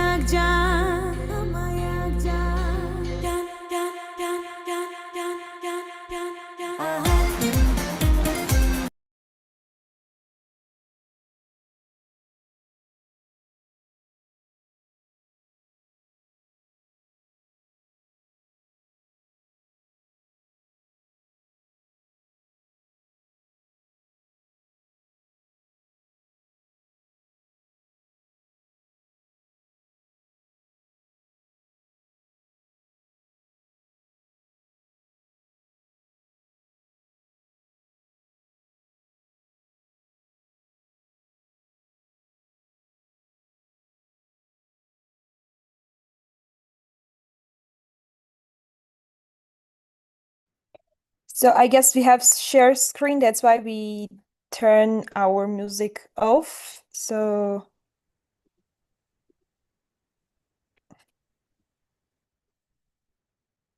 Maybe I can present maybe our speaker. So as we move on to our third and final speaker of today, so it's my great pleasure to introduce Gane Kasnati, conservator architect, a director of Cultural Heritage Department at the Center for Study and Documentation of Armenian Culture, research fellow in architectural conservation at Politecnico di Milano, representative of CIRE, Center for Study, Preservation and Enhancement of Armenian Cultural Heritage, and council member of Europa Nostra. So today she will speak on key international institutions in cultural heritage preservation and protection of the role of civil society. Gaina, thank you so much for joining us today, and floor is yours. Thank you very much, Anna, for inviting me. I do not see my screen shared, but it should be. Do you see it? We can see it, yes. Okay, so wonderful. Good morning to everybody. I see that you are numerous and from different countries, so this would be an interesting conversation. You can give me any question if you want. Well, this is a sort of overview of all the organizations. So during yesterday and today, before that, you already other speakers already mentioned different organizations. So now I will present them briefly, but with the eye on what we can do with those organizations and which are the problems or the qualities and the advantages that we have having this organization. I wanted to start with this image because I think civil society should be at the center, and people are really who care for culture, and so this is a component which is crucial if we are to speak about culture. And then we will see it all along all the presentation. So cultural heritage preservation and protection is organized in the world by two different kinds of organizations. Some big organizations which are intergovernmental, made by states and run by states, and civil society, which is run by professionals. It's non-governmental and has different characteristics and different levels of engagement and different levels of collaboration with the intergovernmental institutions. So intergovernmental one are very important because they are the one that can then shape the policies of the states, but in the same time, I'm somehow affected by the fact that they are governmental. So they cannot always be very near to the people in many cases when there are conflict and crises, as you have somehow seen early in the morning. So this organization can, the decision in general and on the big organizations, but maybe you don't see the presentation. You see all the slides on the side, or you see the full presentation? It's not zoomed. Can you please make it full screen? Yes. I had the doubt because like this you cannot see it very well. Yeah, it's small. Yeah, okay, so it's better like this? Okay, wonderful. Yes. So we have different levels. So usually big decisions are taken by states and intergovernmental committees inside UNESCO. But there are expert bodies and professional networks like ICOMOS, UCN, ICROM, and ICOM, which have different characteristics, but are crucial for advising the bigger organization, UNESCO in particular. Local authorities, museums, NGOs, and communities are the ones who act on the ground, and they play a very important role. And public programs and private foundations can give the resources to local actors to act. So responsibility and resources should be shared among all the people who is working on the site.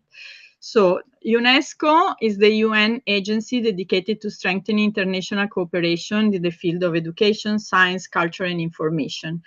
It usually administers major cultural conventions. What we have seen, specifically in Armenia, which is the case that I know best because I'm working there since many years, these conventions that are promoted by UNESCO and then approved by the governments often have some difficulties in being implemented because the governments approve the convention, but after they have not the capacity or the willingness to change their own law according to what is stated in the convention. So there is a sort of conflict between what the law assesses and what the convention assesses. So signing is a formal act that not always has as a consequence indeed a correct implementation. So in practice, the most famous instrument of UNESCO, the one that everybody knows, is the World Heritage List, but there are so many other rules, regulations, committees, lists, and as was mentioned before, now there is a big discussion on AI and the role that should have and how to protect the cultural sector by this development of AI, which is still not ruled because it's too rapid to have the capacity and the possibility to create some rules and regulations for all. So the states can vote inside the committees. They are part of the committees that they connect and meet several times during the year. But the field work is implemented through three advisory bodies, ICOMOS, IUCN, and ICROM. This is from one side good because is in this organization that the expertise is. and they are working and moving much faster than UNESCO. But the problem is that resources are not there. So, for instance, ICOMOS committees that are relying only on volunteer work have sometimes huge difficulties to implement and to deliver what is asked to them, which is quite challenging for following all the heritage sites and the challenges of monuments preservation all around the world. ICOMOS, in fact, is an NGO. It was founded in 1965. And it's simply a non-governmental network of heritage professionals and volunteers. Every state has its own ICOMOS council, and the rules inside the local councils are a bit different, and every country organizes things as they can. As usually, there is no funding connected to the creation of ICOMOS. The ICOMOS local councils are created like NGOs. There is another important organization, always dramatically underfunded, which is ICROM, which is based in Rome, and is the one who connects and try to organize preservation and restoration of cultural property. So there is a sort of research and to try to have very high standards, and then propose these courses to many countries and many experts all around the world. This group of alumni from ICROM courses are going to implement the preservation works all around the world. There are many courses. You can also apply if you want. So on the website of ICROM, there are the list of all the courses that are offered. Every course has different characteristics, so can be offered to different kind of experts, different in the sense of specialization, but also in the sense of provenance and country of provenance. IUCN is the organization that works in the field of nature. It is also an NGO, but differently by ICROM, is a hybrid format. It was founded in 1948 and is somehow participated, but also by different governments, and try to connect. I mean, every organization can apply to be part of IUCN. Now they have 160 organizations from 160 different countries. And they are also in charge of evaluating all the natural world heritage sites, working together with ICOMOS and looking to the part that is connected with nature. And well, this part of the nature connected to the World Heritage Site is increasingly important as the challenges of the climate change are becoming more and more important. We're understanding that we need to connect cultural preservation with natural preservation. The ICOM, International Council of Museums, is also an NGO that was founded in 1946 and put together all museum professionals in the world. It's not one of the official heritage advisory bodies, but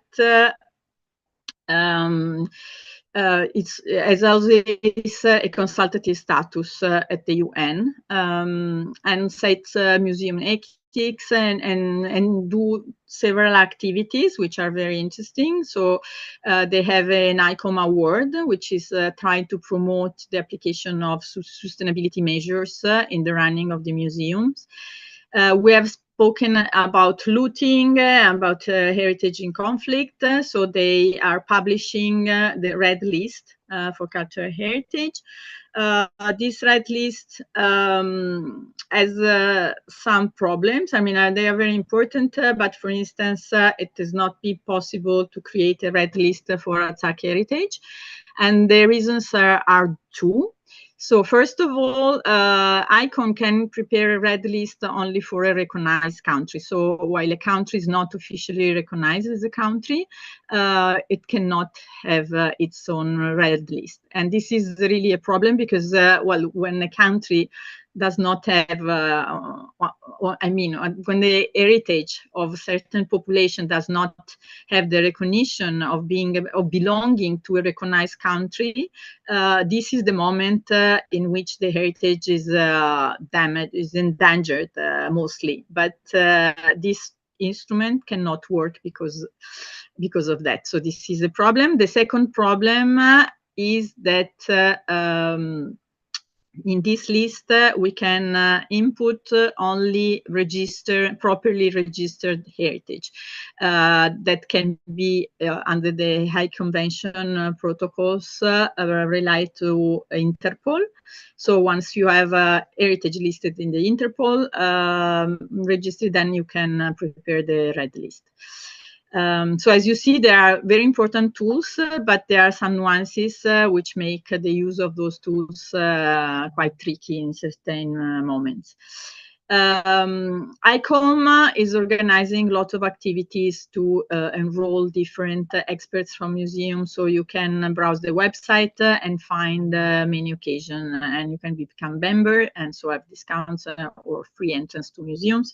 It's a very interesting organization. The so-called Red Cross of Heritage is the Blue Shield that was already mentioned in the past presentation. This is a tool. It is an international NGO founded in 1996, and it is considered as a tool for the implementation of the Hague Convention for the protection of heritage. This is also a tool which is very important, but it's very difficult to really implement all its possibilities because, first of all, you need to register the certain heritage under the Hague Convention. So this means to prepare a report on the cultural importance of the site, but also by the fact that the military would not use it during a conflict.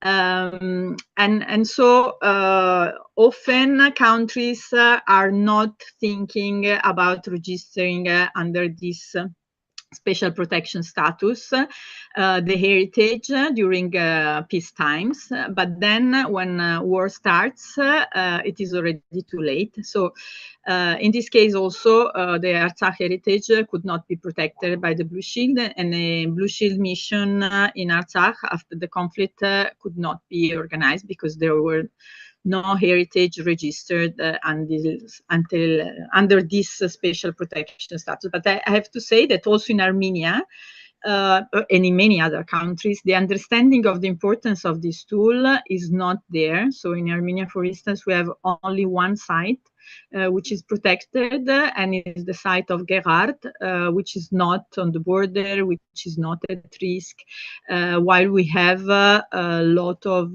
important sites along the borders with Azerbaijan, which are contested and that are at risk, and so that would need to have this special tool active. So it is very important to reflect how to create the possibilities for implementing the tools that the international rules and regulations are giving to us, which are very good, but need this these attentions. As we've seen, well, there are many important NGOs that already are working with the most wide context together with UNESCO, but we have also civil society and field actors, which are very important. I selected 6 of them, which I thought were the most important for this conversation. So one is Europa Nostra, which is likes to call itself as the voice of cultural heritage in Europe. It's a citizen movement and an advocacy network. It put together more than 250 cultural heritage organizations in Europe, and has a certain importance and surely has a say during the policy conversation at the EU.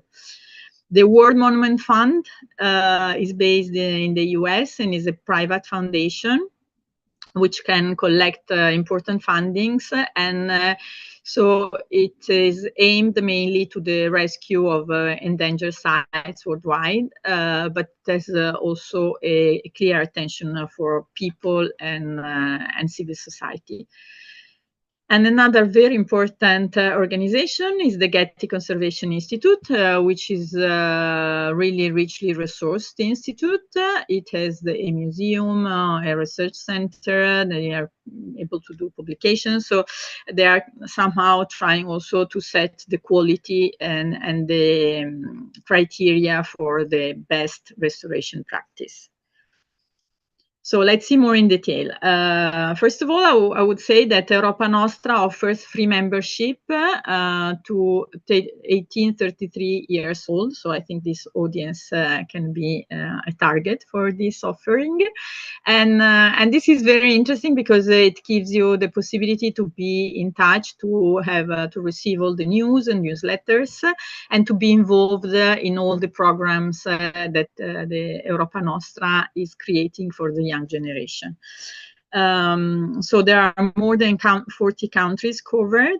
It was funded in 1963 and it evolved. It was funded as a rich organization of old and rich people loving heritage, and is becoming younger and younger. And indeed gives voice to the citizen movement.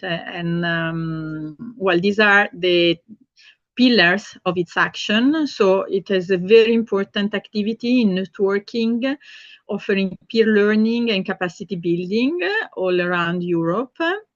And this is done through the European Heritage Award scheme. So we are celebrating excellence, selecting every year the 30 best projects in Europe in different categories. And then when the awards are given, there is a meeting for civil society organizations, and for the winners, a summit. So we get in touch with them, and then we start collaboration and this networking. We enroll as volunteers. Here, Europa Nostra is an organization which is working with a lot of volunteers. And then, so this starts policy and advocacy. So we organize conferences, publications, and this to create the base for conversations at the policy level, at the EU level in Brussels. And there is a project dedicated to the monuments in dangers, where also the volunteers of Europa Nostra and the European Investment Bank supports the nominators, supports people that are worried for the situation of some heritage sites.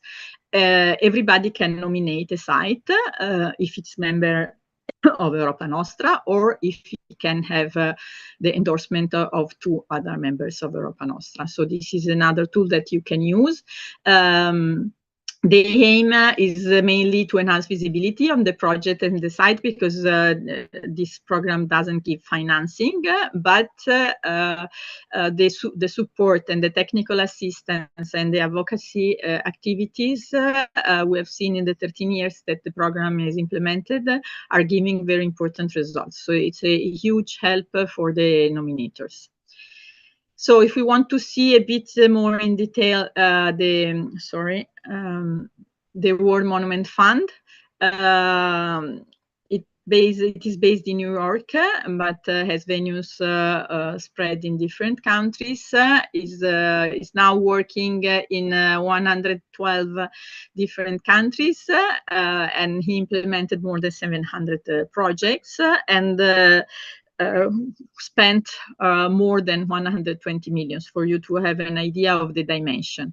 And as I was saying before, they also understand how important it is to work with local communities all around the world to safeguard irreplaceable cultural heritage. Well, the Getty is also very interesting for you because they offer not only job opportunities, but also many opportunities for research. And they have a very rich library. We had the honor of having the Susan McDonald, the director of countries of monuments and sites of the Getty, visiting Armenia to try to identify possible venues for collaboration. So they are implementing several projects. They have different directions, and in every project they try to set the standards for the highest level of intervention all around the world. So these are some of the different training resources that they have. They have so many resources that you can download for free and you can access to. So I really advise you to have a look on their website. It will be very inspiring and very useful. We have other 3 important organizations that I wanted to present to you: ALIF, the Aga Khan Trust for Culture, and the Armenian Society of Fellows. So ALIF is the most important, I would say. It's an international alliance for the protection of heritage in conflict areas. And lastly, they added also the support for projects impacted by the climate change. It was born like a sort of spin-off of UNESCO, because UNESCO couldn't have the capacity of implementing projects. So ALIF is created like an NGO, but it's participated by different governments. So as a quite good financing possibility, and it works in several states, and we will see after more in detail. The Aga Khan Trust for Culture is also very rich and includes many interesting projects that can also be very interesting for each of you. The Aga Khan Award for Architecture, the Aga Khan Historic Cities Program, the Aga Khan Music Program, and the Aga Khan Music Award. The Aga Khan Trust Educational Program, and the Aga Khan Museum. The Armenian Society of Fellows is not so significant as at international levels for everyone, because it's specific for Armenian heritage, but is a very interesting example. So this is an organization which is not working with any kind of direct financing. It's simply a collection of different experts all around the world, scholars from many important universities, that are going together to support the development of Armenian society and on the Armenian nation through works and projects in several different environments. So as we were saying, here you can see the quantity of projects that ALIF is implementing. It was funded more or less 10 years ago, and already did manage to support 640 projects in around 64 different countries, with a total expenditure of 138 million. So you see the dimension and the possible impact of this organization.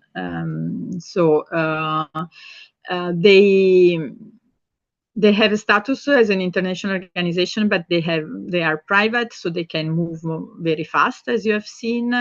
And so their moving principle is simply to act as soon as possible, and they have the capacity to intervene in very little time where need be. And they are publishing calls, so everybody can present their projects if they see that there are some important challenges connected to the monuments. The Aga Khan Trust was founded in 1988, is also very big, and he did an incredible work for training artisans, more than 4,500. And they also managed to realize 350 restoration and conservation projects in a very short span of time. Also here, there are so many possibilities for you. So there are international youth fellowship. They're usually supporting people that struggle to have access to the more usual fellowship programs. They have international scholarship program, and they organize trainings on the field, on the ground. So they are trying to understand what is happening on the ground and to promote a better environment for the youth, for the new generation. So this is also for you a very interesting organization to look at. Well, the Armenian Society of Fellows connect not only Armenians, so this slide already should have been updated, because now we have more than 380 members, so the number of members is continuously increasing. They are coming from a very wide geographic distribution, although if the USA are more represented. But indeed, they can do a lot. And they are implementing very important and big projects in different fields. But in the field of humanities and culture, they are struggling to find the possible resources. So our organization, CIRE, was created together with them. So we are enjoying of their network, which is mainly a network of scholars and experts. But still, up to date, was not possible to have any economic support. Then, last but not least, I would like to present you why Europe is important also for non-European, because Europe, lastly, is doing very, very important work in the field of cultural heritage, and is trying to indeed set the standards. Europe is the continent where the investment in cultural heritage is absolutely the biggest compared to the other countries and continents. And still, we are thinking that this is not enough.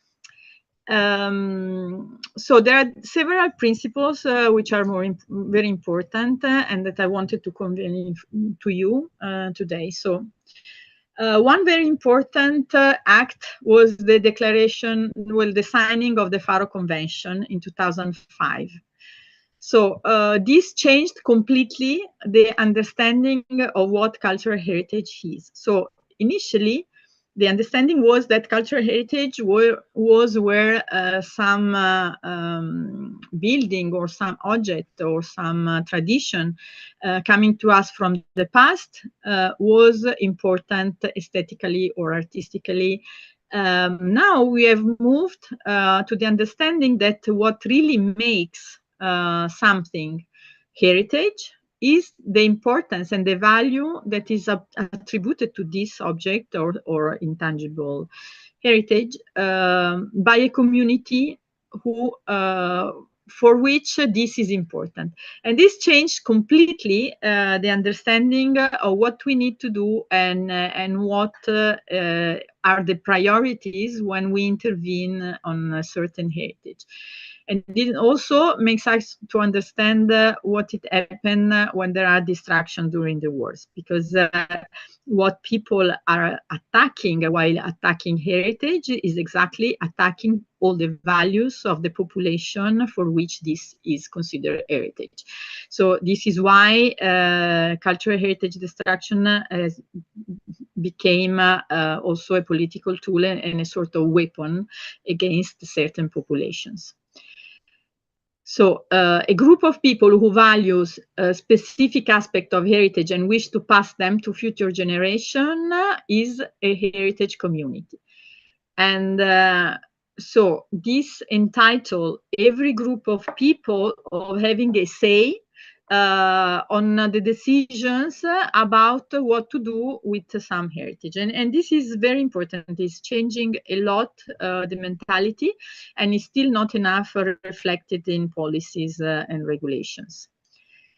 So again, heritage is really what links people with places and time.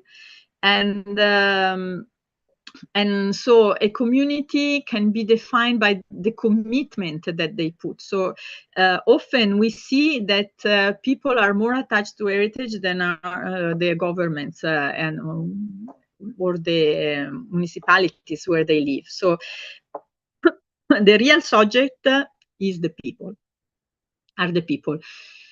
So why this is also something that can be considered powerful for you, because heritage has some rights. You have the right to access the heritage, to enjoy of it, and to contribute of it. This is also important because it is very important that everybody feels the importance of contributing. You can become a very active subject and not only a spectator. And so this FARO Convention was recognized by 46 states, but is used more widely in the international arena. So as you see, everybody, also a group of students, a group of young people, a small community in a village can start to do some work to value, document, organize, dialogue, and sustain something that they consider heritage and that they consider important for them. And this is crucial. So we are in a very important moment, really a game changer. So it's for the first time ever, the European Council, the European Union, and the European Parliament signed together a declaration for Europe for Culture, Culture for Europe. So they assess the fact that in these very difficult times, what is very important and what keeps us alive and what can give to us a direction, like a compass, is exactly culture and our cultural heritage. So they created this declaration that has 4 different pillars for the implementation. So the attention to values and cultural rights, the attention to people and professionals to try to somehow drive into the challenges of these new developments with AI and with the copyright problems and with the low salaries for cultural heritage workers, etc.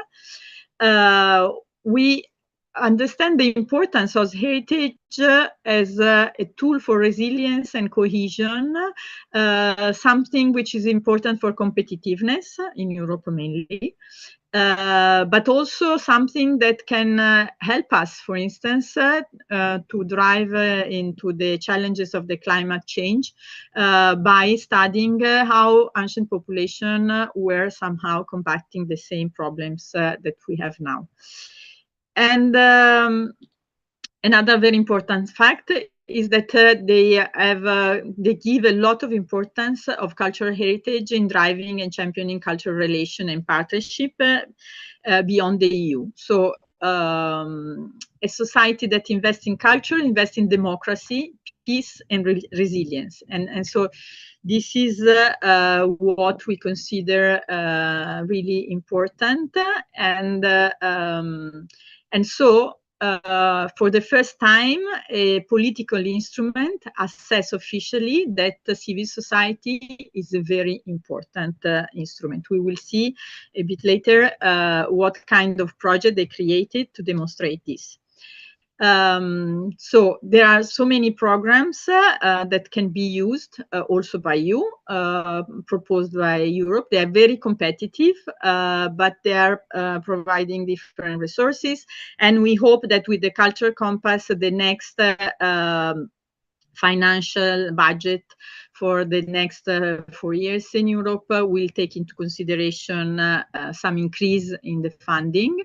So we have 4 different instruments that you may also already know: Creative Europe, some regional funds, Horizon Europe, which is for universities and big organizations, and Erasmus Plus, which is a fantastic tool for moving among different nations in Europe. So Creative Europe is a cross-sectoral project. It has different medias that can be accessible and can be interesting, and has a particular focus on cooperation project, networks, platforms, also for culture. So this is a very important tool that can be used by all the countries that are signatory of the agreement on Creative Europe, which are at the moment 41. Armenia is one of those. So we have different countries, as you see, also Georgia, Ukraine, Moldova, and the Western Balkans signatories of the Creative Europe Agreement and can enjoy of this kind of projects. There are other very important instruments. The European Heritage Label is still under-known and under-recognized, but it is increasingly important. It gives recognition to sites which have made the history of Europe. So sites that are not necessarily interesting only because they are artistically and historically important, but because they witness very important events that made the history of Europe. And then we have some instruments that support the organization of European Heritage Days or Capitals for Culture, or it has been in 2018 the European Year for Culture, and these are giving a lot of visibility together with the 7 Most Endangered program that we have seen before for supporting sites in danger. So you can access to all these projects through your National Creative Europe desk or through these different sites that are here in the presentation. I think then Kectil will share the presentation with you. So, in fact, Creative Europe is really working. The financing is still very small compared to the ask. For 2028-2034, there is this Agora EU program, which will be the next generation program for culture, media, and democratic value. It is still under negotiation, but as you've seen, Creative Europe was about 2,000 billion. Here is about 2.4, and now it is about 8.6. So the idea is to increase dramatically the investment because indeed the demand is very high. And as we have seen that the civil society has importance, which is recognized by the European Cultural Compass, then the EU created this new project, the European Heritage Hub project. The pilot part has been already implemented successfully, so now we are in the preparatory action phase. If this will last in 2027, and if it will be successful, this program will be a permanent action of the EU. And we as CIRE, we are very proud to be the Yerevan Heritage Hub for this important project. So it is very important because the idea is to connect civil society organization to be able then to support them in what they do and to advocate to the policymakers on what civil society considers the most important challenges and the most important things. So it's a very important way to connect civil society and the policymakers. It is conceived for a Europe which is inclusive, so 11 neighboring countries are connected, are inside the project. Armenia is one of them. It is implemented under the leadership of Europa Nostra, but by 28 consortium partners. As you see, Alif is among the partners, but CIRE also, and we are very proud of this. It will concentrate on 3 pillars, on the so-called triple transformation. So after the study on the ground, we have selected as important challenges the climate change, the possibility of having inclusion, cohesion, and accessibility, and innovation and digital transition. So these are considered the 3 challenges of this time. And so there are different key themes for study and for research for all the hub members to create some advocacy tools or suggestion for new policies at the EU. So the idea is really to build bridges among policymakers and civil society, among the experts and young people, scholars and practitioners, institutions and communities. I mean, all the possible links between people of different kinds, because we think that sharing ideas and approaches is so important, and we can learn from each other really a lot. The project of the hub is implemented through the realization of some city hubs. For the moment, we have 7, and one of these is in Yerevan. And what is important is that really gives a direct connection. So periodically, we have meetings in Brussels with the European Commissioner for Culture, bringing on his desk what are the problems and ideas that we found on the ground. So this is very active and very effective. And is one of the ways on how the hub can create impact. So the first is research, knowledge sharing. So we are working also with different universities, but we have some tools to upload all the information and all the research that every member is doing on the ground. Then we are networking, creating occasions for training, capacity building, and translating all this in advocacy. We are trying to involve the young generation in every step. So one of the flagship programs is the Next Gen Heritage Ambassador. So each year we select 12 different young experts that are working with us and following Europa Nostra and the hub in all the activities and giving their precious contribution and connecting the hub with their young mates.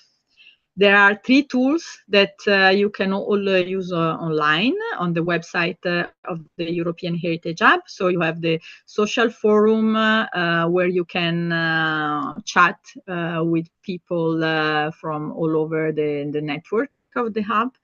We have the Heritage Library where you can upload your publication and download the publication of others. So it's a very important tool for sharing knowledge. And the Policy Monitor, which try to analyze and study the evolution of the policies and the characteristics of the policies all along Europe, to find out which are the most successful, which are the most problematic, and to create the possibility of learning from each other. And this is also a very important tool. You can map, we started with the mapping of cultural heritage policies. So last year we published a study on the evolution of the policies in Armenia from the collapse of the Soviet Union to now, which was very important to understand why we have certain problems today, and so to try to also propose solutions. Periodically, the group of experts are meeting and preparing policy papers and also organizing peer learning visits to share different also practical experiences. These are very important occasions for learning. Here you can find some events and opportunities that you can maybe be interested in. Everything is published on the site, but then I will share the presentation. So you are free to be involved. It's not a problem if you are not from Europe. We are very open, so there are different media instruments where you can collect information, and there is a website which is continuously updated. I brought here another small example of how all this discourse is then implemented in practice. So indeed, the international organization should be considered as multipliers, but the people on the ground need to know how to use them. Because as we have seen, there are sometimes some instruments that cannot be used because of the lack of knowledge on how to use them. And you, as the youth, and all us as civil society, have a very important role to play, because we are really the one who are on the ground. We are the one who understand what are the challenges and what are the problems. So we recently convened a forum of all heritage organizations in Armenia. We are mapping all the organizations which are committed for heritage in Armenia and in the diaspora. We have now identified more than 380 different organizations, out of which 122 are in Armenia. But I'm sure there are still others that we couldn't find. So if you are part of such an organization, you can get in touch with us so we can complete the mapping. And once the mapping is not a tool for research simply, but is a way to get in touch and to then convey. Every year we organize a forum. Last year we had the representative of the Getty, the War Monument Fund, the president of Europa Nostra, very important people. This year, finally, we were very happy to have the organizations speaking and presenting in front of the ambassador of the European Union. So different organizations connected, found one each other. We had fantastic music moments offered by very young musicians, and really we have the demonstration that culture remains very important as living practice. We are organizing workshops, so you can get in touch. In the last slide, you will have the QR codes for connecting with the social media of CIRE, because we are continuously offering occasion to meet and to learn and study all together. We are organizing workshops in different languages, mainly in English, but now, for instance, we have one upcoming that will be in Italian and in Armenian. And our workshops are for different kind of heritage, and they're usually very interesting, and also they give the chance to know better Armenia. So I would say that you do not always necessarily need money or permission from someone to organize something. So you can always document, organize, and organize the presentation of what for you is important heritage. You can connect with professional networks and find partners everywhere in the world. And now this possibility of connecting online is really enriching our possibilities. You can ask also the public authorities. You should not be afraid of raise your voice and share with all evidence calls, events, and resources, so that our sector will become stronger and we can do much more for saving cultural heritage, our cultural heritage. So here you have the QR code if you want to connect. I would like to thank you all for listening, but especially I want to thank Anna and Gohar for having organized so wonderfully this important conference and meeting. And I was very happy to be part of this conversation and to contribute. Well, actually, I gave a small contribution because they did the most of the work and they are exceptional. Thank you very much to all. And obviously, I'm ready if you have any question. Thank you so much for this very informative presentation. We truly appreciate you providing such a comprehensive overview of the key international institutions working in cultural heritage preservation, as well as especially highlighting so many opportunities for young professionals. And I myself would definitely follow them. You can ask questions. We can answer a couple of them if you have. I see some. Adriana, I have a friend, Sintrari Adriana. All right, thank you so much. So I'm Centrari Adriana from Zimbabwe, and it's part of Southern Africa. But I also represent an association of Lozi Arts and Culture. So for us, it's more of preserving our traditions that we feel like they are fading away with time.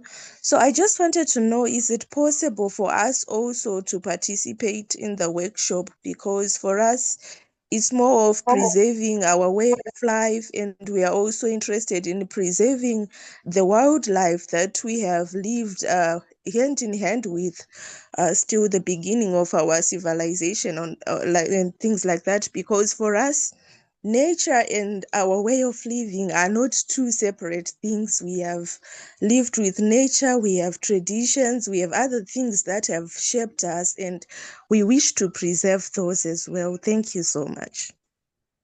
Yeah, of course. If you find any workshop or any occasion, you are invited to participate. Among our ambassadors, we have a person from India, so it's not closed. Everyone can participate. In Armenia, we will have the COP17, connecting nature and culture. Which will be a very incredible occasion to gather experts from different fields.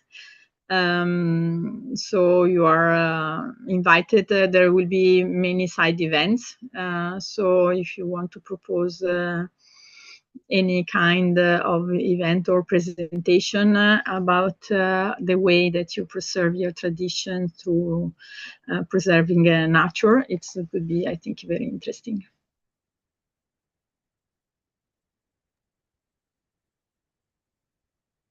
We have one question in the chat. Mariana Piruzyan.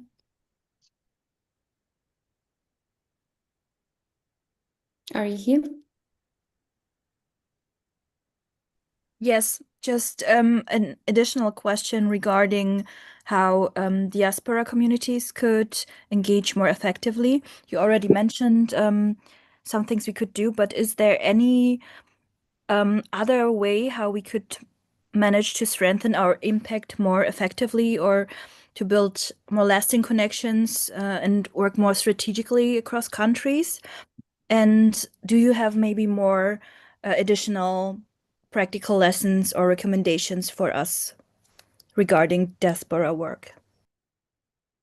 I think the first thing, as Camille, if you are meaning Armenian diaspora, I think we need to move from this idea of binary Armenia, local Armenians and diaspora Armenians to arrive to the feeling that we are all Armenians, and that what makes us Armenian is our culture. I think that connecting what we wanted to do when we started this mapping of heritage organizations is exactly to map indifferently organizations from the diaspora and from Yerevan. So when we organized the forum, as it was not possible for many organizations to come, we also hosted some videos of this organization presenting what they are doing. There are several instruments like Armenopol, where all the events concerning Armenian heritage are published, so everyone can know what the others are doing. So it's possible to upload the information if you're organizing any events.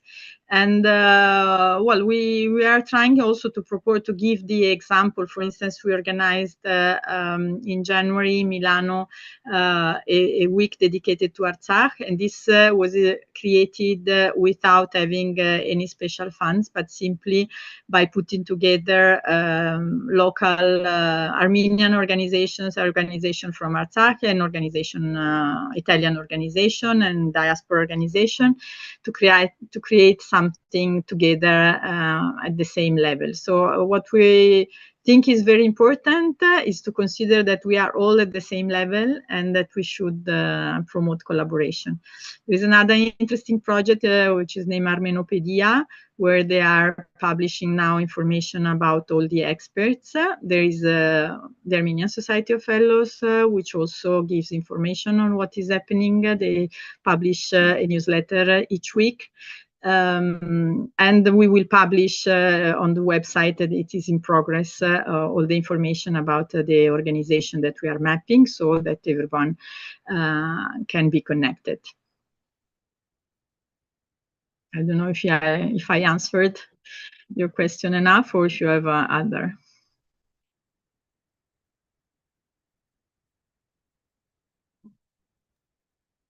Yes, thank you very much.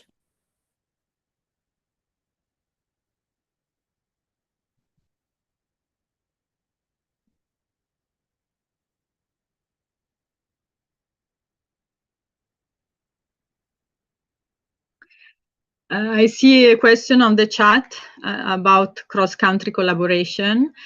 So many of the instruments that I presented support cross-country collaboration. So the Erasmus programs, the Horizon programs, all what is proposed by the European Heritage Hub, all are trying to promote cross-country collaboration, also including eventually, when it's possible, also countries outside of Europe. So it's a clear understanding that cross-country collaboration is very important, and that indeed culture is a way to create dialogue. And if dialogue is based on culture and on the understanding and on the knowledge of which are our values, I think also peace would be easier.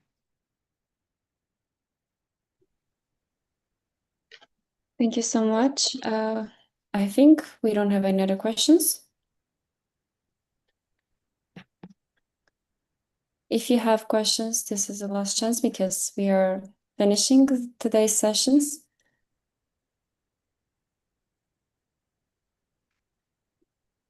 I guess that's all. Once again, thank you so much for joining us and for supporting, because Guyana has contributed so much to this initiative, youth-led initiative. So we are very grateful for this, and thanks to all of you to joining us from different parts of the world.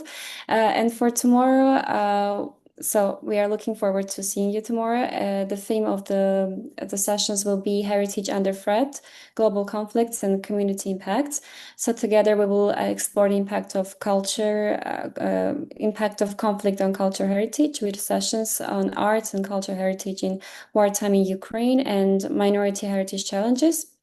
So the first session will start at 1 p.m. Central European Time. So we will be happy to join us. So thank you so much for joining us today, and have a wonderful rest of your day. Thank you so much, and see you tomorrow. Thank you very much. Bye-bye. Bye-bye. Bye-bye.